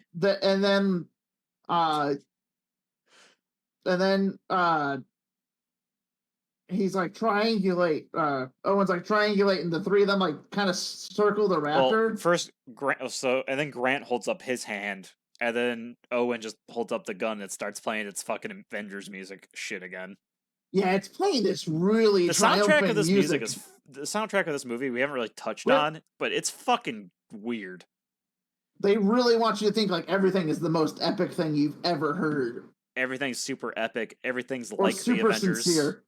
Everything's super nice and good, and you're like, oh my god, the soundtrack of the original movie is fucking beautiful, and then this is just a clusterfuck. Yeah, the soundtrack is bad. I did like the roar for the Gigasaurus, but that's like the only new sound effect I can think of off the top of my head I liked. Yeah. But so they circle it, then they shoot it, and then that's it. The scene's over. Yeah. And then they cut to Ellie and Ellie and Claire going to turn off the power, which will reset the systems, so that way the anti-pterodactyl system will turn back on, which is a very fucking stupid way of doing things. So the problem with this scene, I don't necessarily think it is what it looks like, but the way the scene is shot, it looks like the room with all the locusts in it was also the power control room. Yeah. Because there's an area where there's like panels that look very similar to the insect holding things, and the panels are all burnt. And between all the panels is a bunch of dead burnt insects just laying on the ground. I don't know if there was a scene cut maybe of the locusts like spreading throughout the whole facility. Yeah. I feel like that could have been there, and that probably could have been pretty cool. But there was, maybe it was as too it graphic, was, I don't know. As it was, there's at not first, and I'm still not sure, but at first I thought the locust development room was also the control room, which, if it is, well, it's just seems like fucking the locust insane. It looks like the power control room is in the fucking locust, like the locust. Yeah, that's why I said. Is it looks like they're in the same room. They look like they're together. Insane. I'm pretty sure they're supposed to be different rooms, but they look like they're the same room. Because, like, why the hell did a bunch of locusts get to this random part of the facility and all die in the same alleyway? Yeah, it's fucking through dumb. Multiple doors, mind you. And, like, they're like, oh, no one said there'd be bugs. Ew. And then and the worst part is, they're like, ew, no, we gotta walk through these bugs. I'm like, you could go around. There's 2 other sides, you stupid bitches. Like, go around. I don't understand you guys. So they walk through the charred bugs for some reason, terrified of them. You know, they're mostly dead. Well, until they're not. Yeah, until they're not. Then they get over there and they hit the button, and it turns off all the power, which stops the guy in his car. So this quickly shows. So it shows the power go off in the entire facility for everybody. Like, all the power turns off. His tram thing just stops. And the tram thing he's in just stops. Yeah, in the middle of this very well-made tunnel. Unlike the other one, which was like a cave tunnel, this one's an actual metal tunnel. Yeah. That is like fit pipes and shit going throughout it. That is designed to have like a pretty tight fit to the cage, or to the car that goes through it back and forth. And so it stops. He's like, oh no. Oh no, the power's out. What do I do? And then like it cuts back to them, and the power is turning back on, and the people in the control room are like, it's not supposed to turn back on. What's happening? And then, like, as the power's rebooting, all the locusts spontaneously come back to life. I think an alarm goes off for like a second. No, I think it's just a power surge. Maybe, but and for whatever reason, it Frankenstein's all the burnt bugs back to life in the room. So they all start flying around again, and then they're like slapping them and tasing. Like Ellie has a taser, and Claire has like a stick, and then like axe. No, she doesn't have the axe yet. She like gives she gives Ellie the stick, and Ellie's like dual wielding, tasering, and slapping bugs, and they explode in every hit because she's super strong. And what's your face? Like Claire runs through the horde of burning zombie insects, grabs a fire axe, cuts her way back through, and starts hammering the power line with the axe until it shuts off. And then the part of the facility that they need to shut off shuts off, so the anti-airfield thing turns back on. Genius. And for some odd reason, that works. And as soon as that works, all the bugs immediately die again. Well, she's smacking it, it's not doing anything, and then Sattler takes it and swings it once and, like, shatters it. Yeah. And then she's like, that felt good. Yeah. I think that was supposed to be clap now moment, but I don't know why. I have no idea. They played it like it was. It was weird. Like, is this supposed to be a reference to the first one, like when she was in the thing with the raptor? But why? I couldn't tell you because it's goofy. And so the power goes out, and the part of the facility they want on is on, and the other part's off because hitting stuff with an axe is the best way to get technology to work. As has been proven by science. This is when it cuts to Dodson, and this is a very important scene. Dodson, for some odd reason, crawls out of the safety of his subway car. And as he's crawling out of it, it's a pitch black fucking tunnel. And there's just steam and shit out random. Yeah, it just shoots out random bursts of fog, not steam. Yeah, it's not fog because so it is fog. Fog, just shooting shitloads of fog everywhere, and it's like a grungy gray metal, and it looks pretty cool. Not for Jurassic Park. Looks like it belongs to like Pandorum or something. Yeah, Event Horizon, something else. But he's just walking, and then ever so slowly, then he hears a noise. And now this is a tunnel where there's nothing to hide. It is a straight metal cylinder with a rail at the bottom and top. And this is a very confusing part for me. Kind of like the other cave system, but this one makes it worse. And I'll bring up my problem after this scene is over. The tunnel, a single Dilophosaurus walks out, and he starts slowly backing away, and then he runs away. He drops his briefcase. He drops his briefcase, which has a bunch of notes and stuff, and it has the fucking the canister. Cool Whip cantina. Yeah, the Cool Whip canteen from the first Jurassic Park. Or not Cool Whip, shaving cream. Shaving cream, yeah. He drops that, and that falls out, and it's burnt for some reason. It looks like it's burnt. I think it's supposed to be like, oh, it's dirty, but why the fuck wouldn't you ever clean it? I don't know. He gets in there. He crawls back in the tunnel. He doesn't close the door, the emergency hatch door behind him for whatever fucking reason. And then like he turns around, and the lights are just flashing on and off. And this is a case of the terrible movie trope where the lights turn on and off, so therefore things can teleport. And as he backs up towards the window on the far side, for some odd reason there's a glass front to this thing, even though there's nothing to see in this cylinder. Yeah. There's just another Dilophosaurus in there behind the glass, and it just shoves its head through and spits on him. No, it shoves its head through. It just busts through. Yeah. Because he doesn't get spit on yet. Yeah. And he freaks out. He turns around, and there's just a whole ass Dilophosaurus. There's another Dilophosaurus that comes through the emergency hatch just standing there, but they couldn't animate it to climb through, so it's just standing there. And then there's another one in front of him. And this is not a wide cylinder. So how the fuck did that one get there? It's only, 5 feet wide? Probably 10 feet, not even 10 feet long? It's like a small little subway car that can hold like 6 people. Yeah. So yeah, it's not super big. It's like maybe I'm gonna highball here, maybe 30 feet long and maybe 10 feet across from outside. Yeah, that sounds way bigger than it looked. But like there's 3 dinosaurs in there, and they all just teleport in. Yeah, like you don't see them move at all because the lights are flickering on and off, and every time the light flicks back on, they're yeah, just then closer. they all pop out their little frills and they spit on him, and he's like, no. And the problem with it is like this is a sealed metal tunnel, and the power just went out. Where the fuck did these dinosaurs come in from? And this is where I'll get into my problem, because obviously And he like gets spit on and then he the just gets eaten. yeah, and he should have been able to see him down the tunnel. Like he had one of those bright lantern light things. Like they have like the handlebar and you can open them up and hold them up. Of course, it's a movie one, so the light goes 10 feet. But he should have been able to see down the tunnel because it's a straight line. Fucking far. Yeah.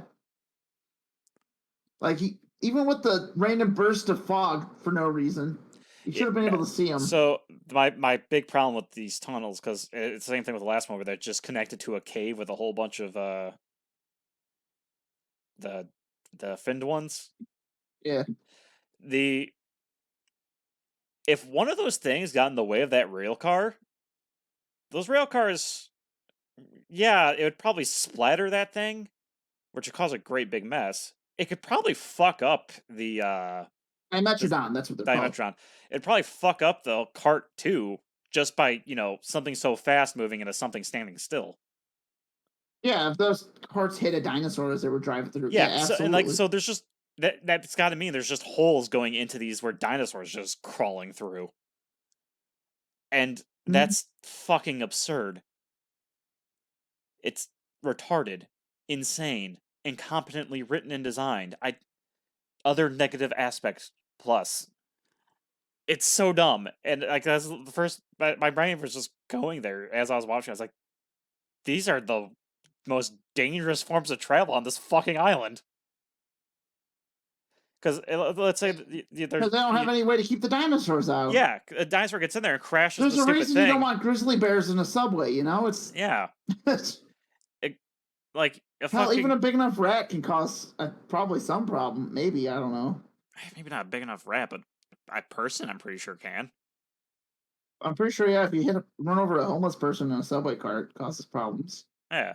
So, like, big-ass dinosaurs that are tougher than people, so they probably cause more damage. They probably weigh more, too, the size of the motherfuckers. But, like, the amount of damage just that design oversight can cause is obscene. Because, it crashes in. What if it's a bigger dinosaur, right? Well, your little nature preserve to keep the stupid things alive now has a death trap in it. The subway, that system has a potential of just getting fucked anytime anything's traveling through it. And what happens if it gets fucked and then another one's coming? That one also gets fucked. Oh, well, they can stop ahead of time. Well, congratulations. They're still gore and mess everything, noise probably attracted other dinosaurs. So now you got a bunch more dinosaurs down there running around, which connects to the insides of the fucking facilities. Yeah. It's obscene. Obtuse. It's dumb. It's so stupid. Like, we haven't really been emphasizing, but there is so much of this movie that is retarded. Like why if the locusts are bigger and stronger than you thought, like why not use a poison to kill them? Why fire? Like if you pump the room full of, I don't know, some sort of bug killer, some sort of insecticide, wouldn't that be way more effective? Something that doesn't piss them off, so they're just like, hey man, I'm just gonna take a nap and they die. The room and they drowned. Yeah, there's plenty of snow around. You can melt that. Yeah, it's fill the room with water. Got a giant super dam right there. Yeah, something. Flamethrower's neat look. It's neat in like a super evil scientist kind of way. It's like flashy. Something you'd see in Umbrella. It's flashy and cool, but it is not the smart way. Yeah. It's the mad scientist way or the joke way. It's like, how are you going to deal with this problem? I'll just fucking burn it. But we're almost to the end. We're almost there. We're almost done, everybody. Kayla finds a helicopter. She's like, cool, helicopter thing. I'm going to get it up in 10 minutes. I'm going to get up in 10 minutes. So be ready. They all meet back up in the main control room with Ian Malcolm and Ramsey. By the way, Ian Malcolm's been giving them directions this when they do all their other crap, or when they were doing their the power thing. When they were doing their side quests, he was giving them all directions. Yeah, he was giving them directions. He was really funny. I don't know why my tongue just fucked me right there. But yeah, Ian Malcolm is pretty good in this movie. Ian Malcolm is the bright spot. yeah, he's definitely the Jeff Goldblum is clearly having a good time. Owen's pretty good too for the most part. Yeah. And Sully and Grant are okay. Yeah. They're not great. They're okay. But they all get together, and then Owen has Beta just on his back with his mouth taped shut. Yeah, he has a rope around him. It's funny because he's like, "Is that a dinosaur on your back?" He's like, "Yeah." Yeah. It's just like it's nothing. It's like, okay, moving on. That's like, I like that. That was a funny scene. It's a little funny moment. And then they the girl's getting ready to land the chopper in the courtyard. Like, no, don't land the chopper in the courtyard. It's filled with dinosaurs. Then it zooms out from the chopper, and there's just shitloads of big dinosaurs everywhere, which she should have been able to see from the chopper. There's an Apatosaurus. There's like a brontosaurus. Yeah. There's a bunch of the Dalthiomymus or whatever they're called. Just all kinds of dinosaurs just standing around in there. The stupid claw hand one that Cody mentioned. The Therizino. Xeno, yeah. Yeah, Therizino. Yeah, that's like there's just all kinds of dinosaurs in this courtyard that she just didn't see, and she almost just fucking crashed into. She almost just crashed the helicopter into it. Because she couldn't look. But she lands in the courtyard anyway. Yeah, well, because it's another bad case in the movie of I can't see what the camera doesn't show the audience, and it's like that is dumb. That is not a way to make a movie. So then they all go down there to get on the helicopter because she's, like I said, she just lands in the courtyard anyway. Why don't they have a helipad up top that they can go to? Why did she take off to land over there and didn't just? Why didn't she just wait for them to come to her? Yeah, she was only less than 10 minutes, 10-minute walk away. Apparently, well, you have no idea how far away she went because everything in this movie is simultaneously right next to each other and really far away. Yeah, I guess it could have been more than 10 minutes. The Great Valley is huge, but they go through all of it so fast. Yeah, the Great Valley is fucking massive. The dam part is. The dam itself is so massive that when this plane crashes on it, it's like a speck. Yeah, it's like a little spot in the middle because it's like a Hoover fucking dam. Just on the side of a mountain. Yeah. Somehow built on the side of a mountain in the Arctic. And like we said earlier, I don't know if we're emphasizing how stupid this fucking movie is, but it's bad. But as she lands, they all decide, okay, now we're going to escape, and it's Jurassic Park, so let's have our big dinosaur showdown, since we haven't really gotten one yet, honestly. Yeah, not really. There was like a slap fight between the T-Rex and the Gigasaurus, and now we're ready for round 2. Yeah, let them fight. The T-Rex shows up. The T-Rex shows up, and it's all menacing, and it's cool looking, and then the Gigantosaurus shows up, and it's all big and bad, and they're circling all the humans, the two of them together. Then Grant's like, wait, this isn't about us. And then all the humans just scatter. And then as soon as they scatter, the Gigantosaurus and the T-Rex go at it. Yeah. And they're fighting and beating the shit out of each other. Well, kind of. Kind of. It's not... It's pretty one-sided, and it's really the T-Rex is biting its nose, and then it bites the T-Rex's side, and then the T-Rex slaps it and knocks it away. And then, the big dinosaur, the Gigasaurus, grabs the T-Rex by the neck and slams it into a sign. And that's pretty much it. Yeah. Also, we forgot to mention, as they were heading to the helicopter, Dr. Wu shows up. Oh yeah, I And he's forgot because like, it's so out of nowhere, and then it doesn't. yeah, it doesn't really mean anything. I only remembered because I was going to bring up Dr. Wu gets his arm broken in the T-Rex fight against the Gigasaurus. Right. Yeah. So But Doctor like, before yeah, they reach the outside, Doctor Wu pops out of nowhere because he didn't escape with everyone else. He's like, "I have the cure for the locust thing," and they're like, "Why the fuck would we trust you?" He's like, "Because I have the cure for the locust thing. I just need I just need the little Maisie." And Maisie's just I just like, need access to Maisie and Beta. yeah. And he's like, and then I can cure the locust thing. And then Macy's like, it's all right. He's alive, like me. It's not what she And says, but it's basically it's that stupid. it's that and it was stupid. funny. Cody's not here now, but he was sitting next to me. He's like, "Who the fuck put you in charge?" Yeah, because so it's a solid 5 seconds of silence and no one saying a thing to Dr. Wu.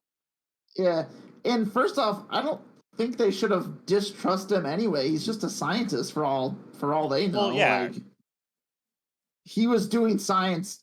He was most of the time. It was like corporations that used his shit for bad reasons. Yeah, it was definitely we can't trust him. It's like, why not? We can't trust him though. but why though? Yeah. Well, because he's like kind of a supporting villain in the other ones. Like, is he though? It's like, do they even know that? Do they even know Dr. Wu? I guess Claire does. But she made it. But Dr. Wu in Jurassic World is pretty clear that he didn't want to be designing the dinosaurs to be this way. Because he's like, you're the idiots that told me to make it bigger and scarier, and I told you that was a terrible idea. Yeah, so I don't know. So it's just... I would have to rewatch all of them to do a sort of Dr. Wu did nothing wrong type video. Also, which maybe. If we get enough comments for it. We have like 3 fans, it wouldn't be too hard to get confirmation. But yeah, like... as the two dinosaurs are fighting,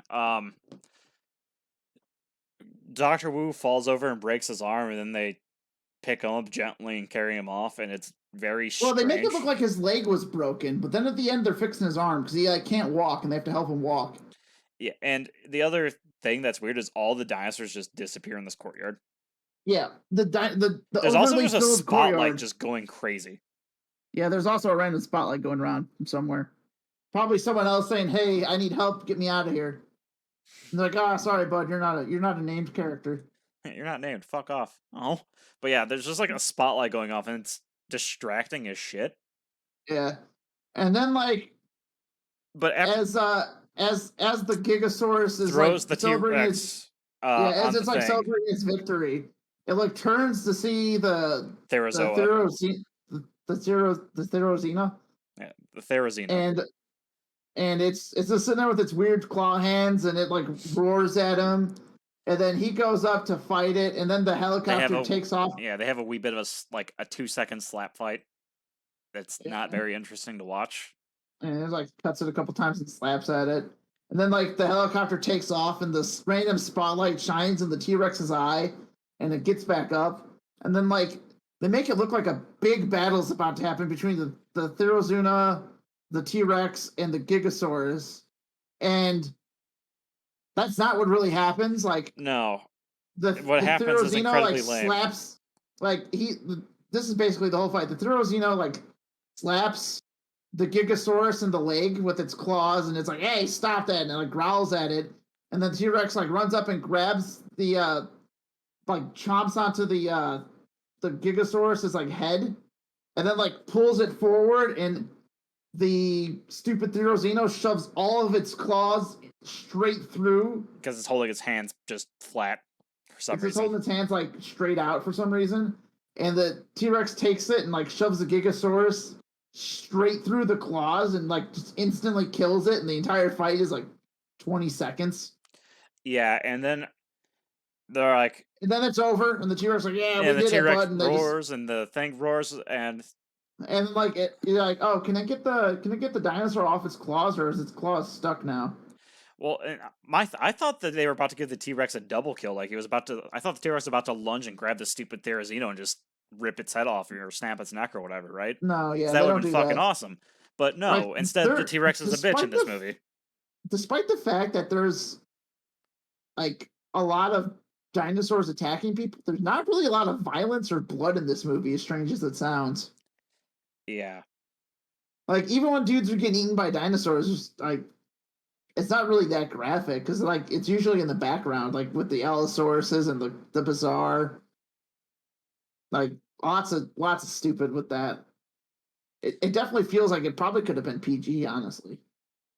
Because, like, none of the named characters die, except for the bad guy. Like, the only real time the main character even gets injured is when Blue slashes Owen's hand. Yeah.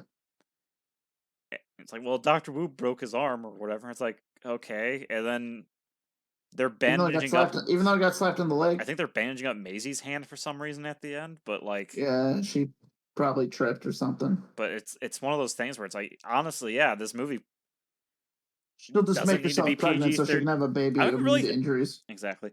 Like, I think this movie was PG-13. Like, honestly, PG, and I don't think they really swear in this movie. The deaths are so over the top, it's cartoonish. Well, it doesn't show any of the deaths really either. Yeah, it shows two no-name guys get eaten, and then outside of the first bad guy you see, well, it implies his head's getting eaten. Yeah. So yeah, honestly, this movie probably like a hard G. No, I think it'd be PG. Run some guidance, and I think you'd be fine. I don't see any reason this movie should have been PG-13.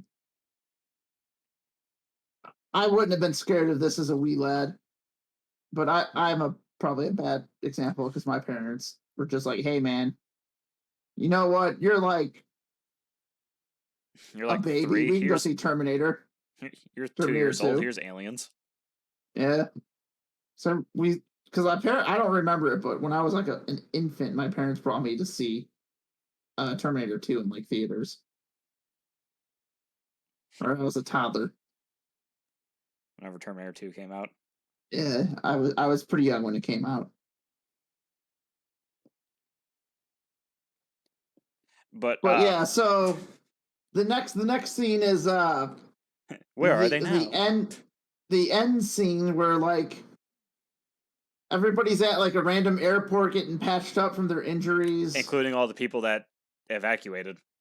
I think. Yeah, maybe. And it's very confusing. Or not really confusing. It's just it's a what moment, because like there's all these people running around like they just escaped some dastardly adventure in the background, but like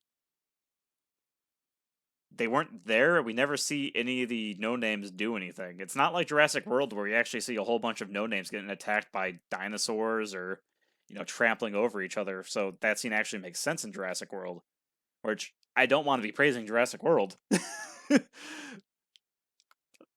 But in this... Yeah, I was 1 when it came out. Dominion was... I was almost 2. Dominion was fucking stupid. Yeah.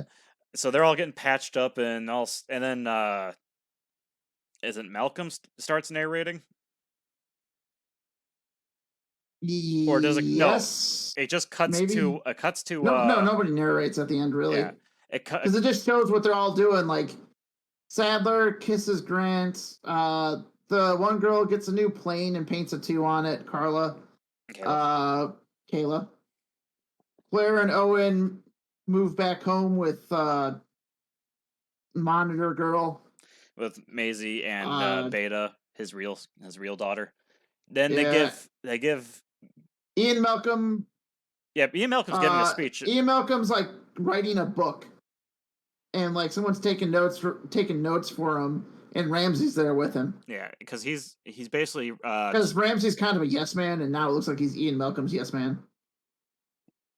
Even though he helped Ian, but it's weird. It's a weird dynamic between those two. But yeah, Ian Malcolm's basically talking about like his whole thing is basically, I guess we should just accept dinosaurs as an everyday part of reality now, which is odd.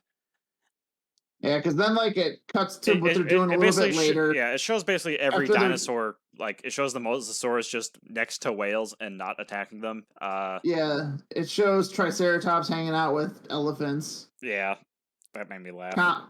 Copies with chickens. Like a petting zoo or something. And it's just... Yeah. It's strange. Everything's happy and good, and then it's like it goes back to Owen,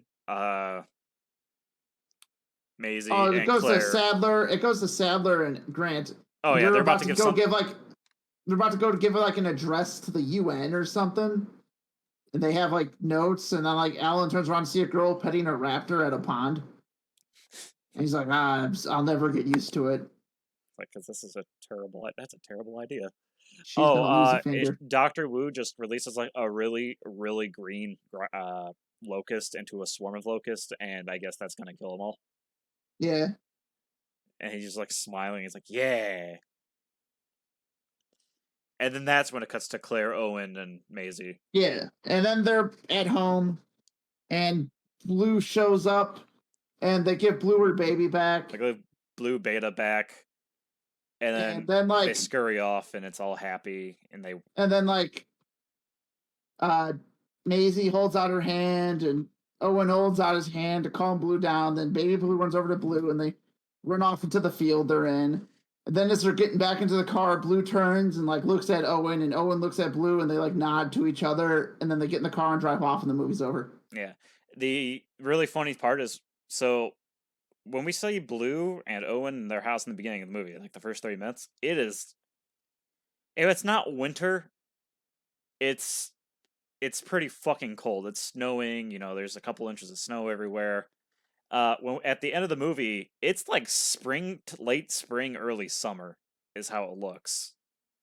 And so that means they had a very pissed off Velociraptor running around these mountains for months. God only knows how many hunters disappeared.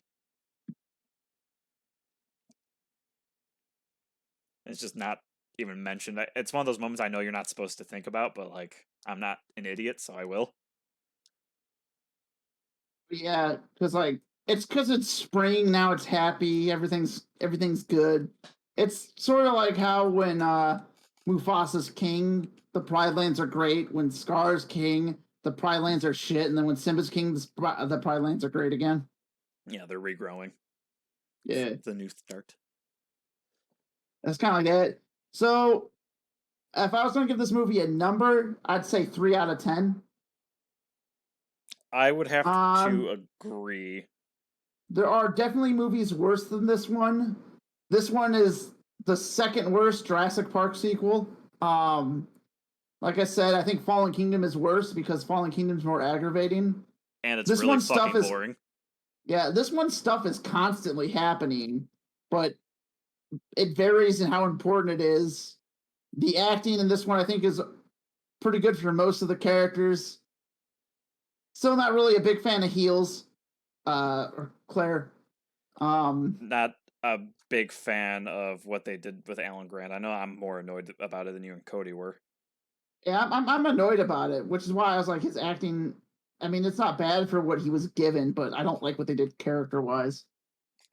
Yeah, they continued the thing from 3, but made it worse, in my opinion. Because they kind of make him like a simp. Yeah, well, I mean, at least he gets with her at the end. Yeah, it's just unlike in 3. No, and that's the second worst aspect about 3. But yeah, like I said, I'd say 3 out of 10. I believe Cody also said 3 out of 10. Yeah. At first I said 2, but then I was like, no, because it was fast paced. At least. Like I said, there is stuff you could enjoy in it, but it's definitely not worth a watch. Honestly, you're better off avoiding this one. If you want to watch it, wait till you can see it for free. You're not missing much. Oh, spoiler warning, by the way. Oops. But yeah, it's not great. Yeah, so I would agree if I had to give it an arbitrary number out of 10. 3. It's Jurassic Fallen Kingdom is like I struggle between a 1 or a 2 because I fucking hate that movie so much. Fallen Kingdom's a 1. Yeah, okay. Yeah. It's bottom of the barrel for me. It's definitely 1. It's down there with like The Last Jedi. fucking Piranha 3D, The Predator, the Predator, Starship Troopers 2. Starship Troopers 2. That might be a 2. I'd have to rewatch it. No, I rewatched Starship Troopers 2 with Cody like 3 years ago. It's just as bad as you remember. Is it? Then yeah, it's still a 1, probably. It's a 1. It is abysmal, and when you're watching it, you can tell. Like, if I had never looked into it because I don't care, and because I don't want to look into it and make me more pissed off. But it feels like it was at one point a completely different sci-fi movie. Oh, probably. Like, that happens a lot. Even the sets don't look right. They look like they were re-rushed to be different sets. But yeah, that's all I really have to say on this movie. Anything you want to add? Go rewatch Jurassic Park 1, then Lost World, then realize that you don't need to watch the other ones, especially the Jurassic World movies and Jurassic Park 3, and then realize that Hollywood's a fuckfest. That'll be all, ladies and gentlemen. Like, comment, subscribe, all that good stuff. Bye. Bye-bye.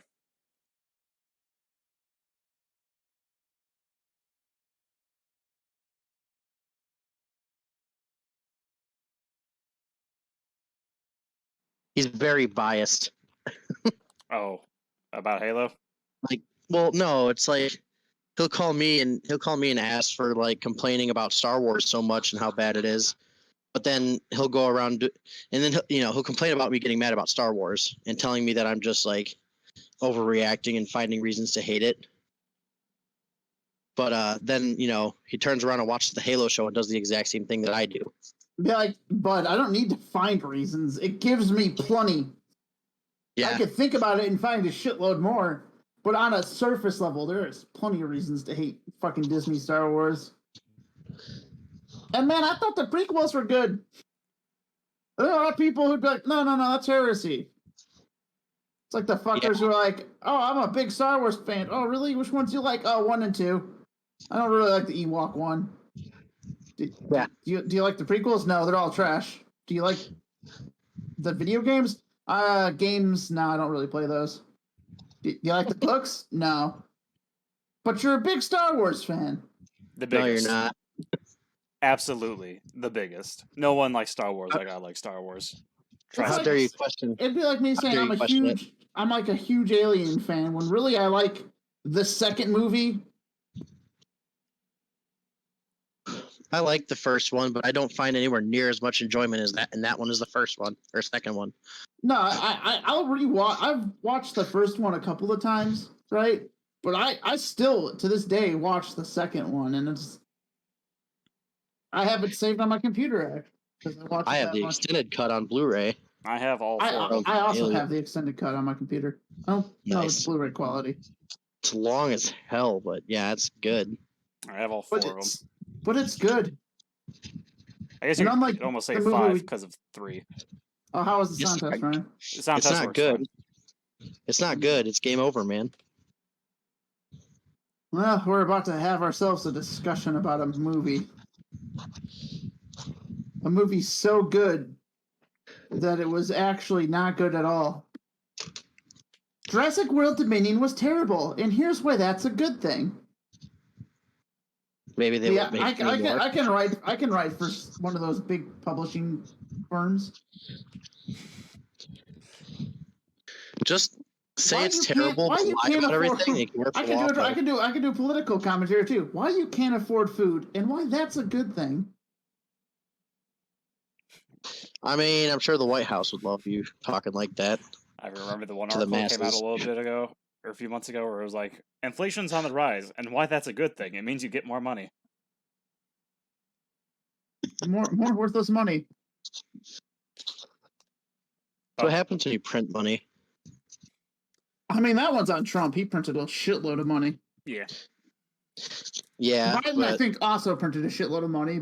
So they both did. They're both. I don't know 100% for sure if Biden did, but I know Trump did. Biden. They both did. They both should be they both. That was on both of them. Yeah. They should both be kneecapped by the IRA.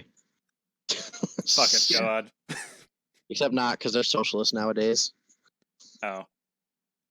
They used to not. I really wish there were socialists when I went to the bank and I'm like, hey, I need fucking $20 million. I'm like, you don't have that. I'm like, but it's our money, comrade. Ours. Ours. Just like go to the bank to take like and take like a fucking, just like go around the bank passing out coffee to people. I love the meme with like, what's going on here? Like, it's our coffee, comrade. I love the meme with like Bugs Bunny double knife handing like off to the side. It's always just communism jokes like our money. You've seen that one where it's like his ears are back and his face is all squinty. Think so. Pretty sure. It's a good one.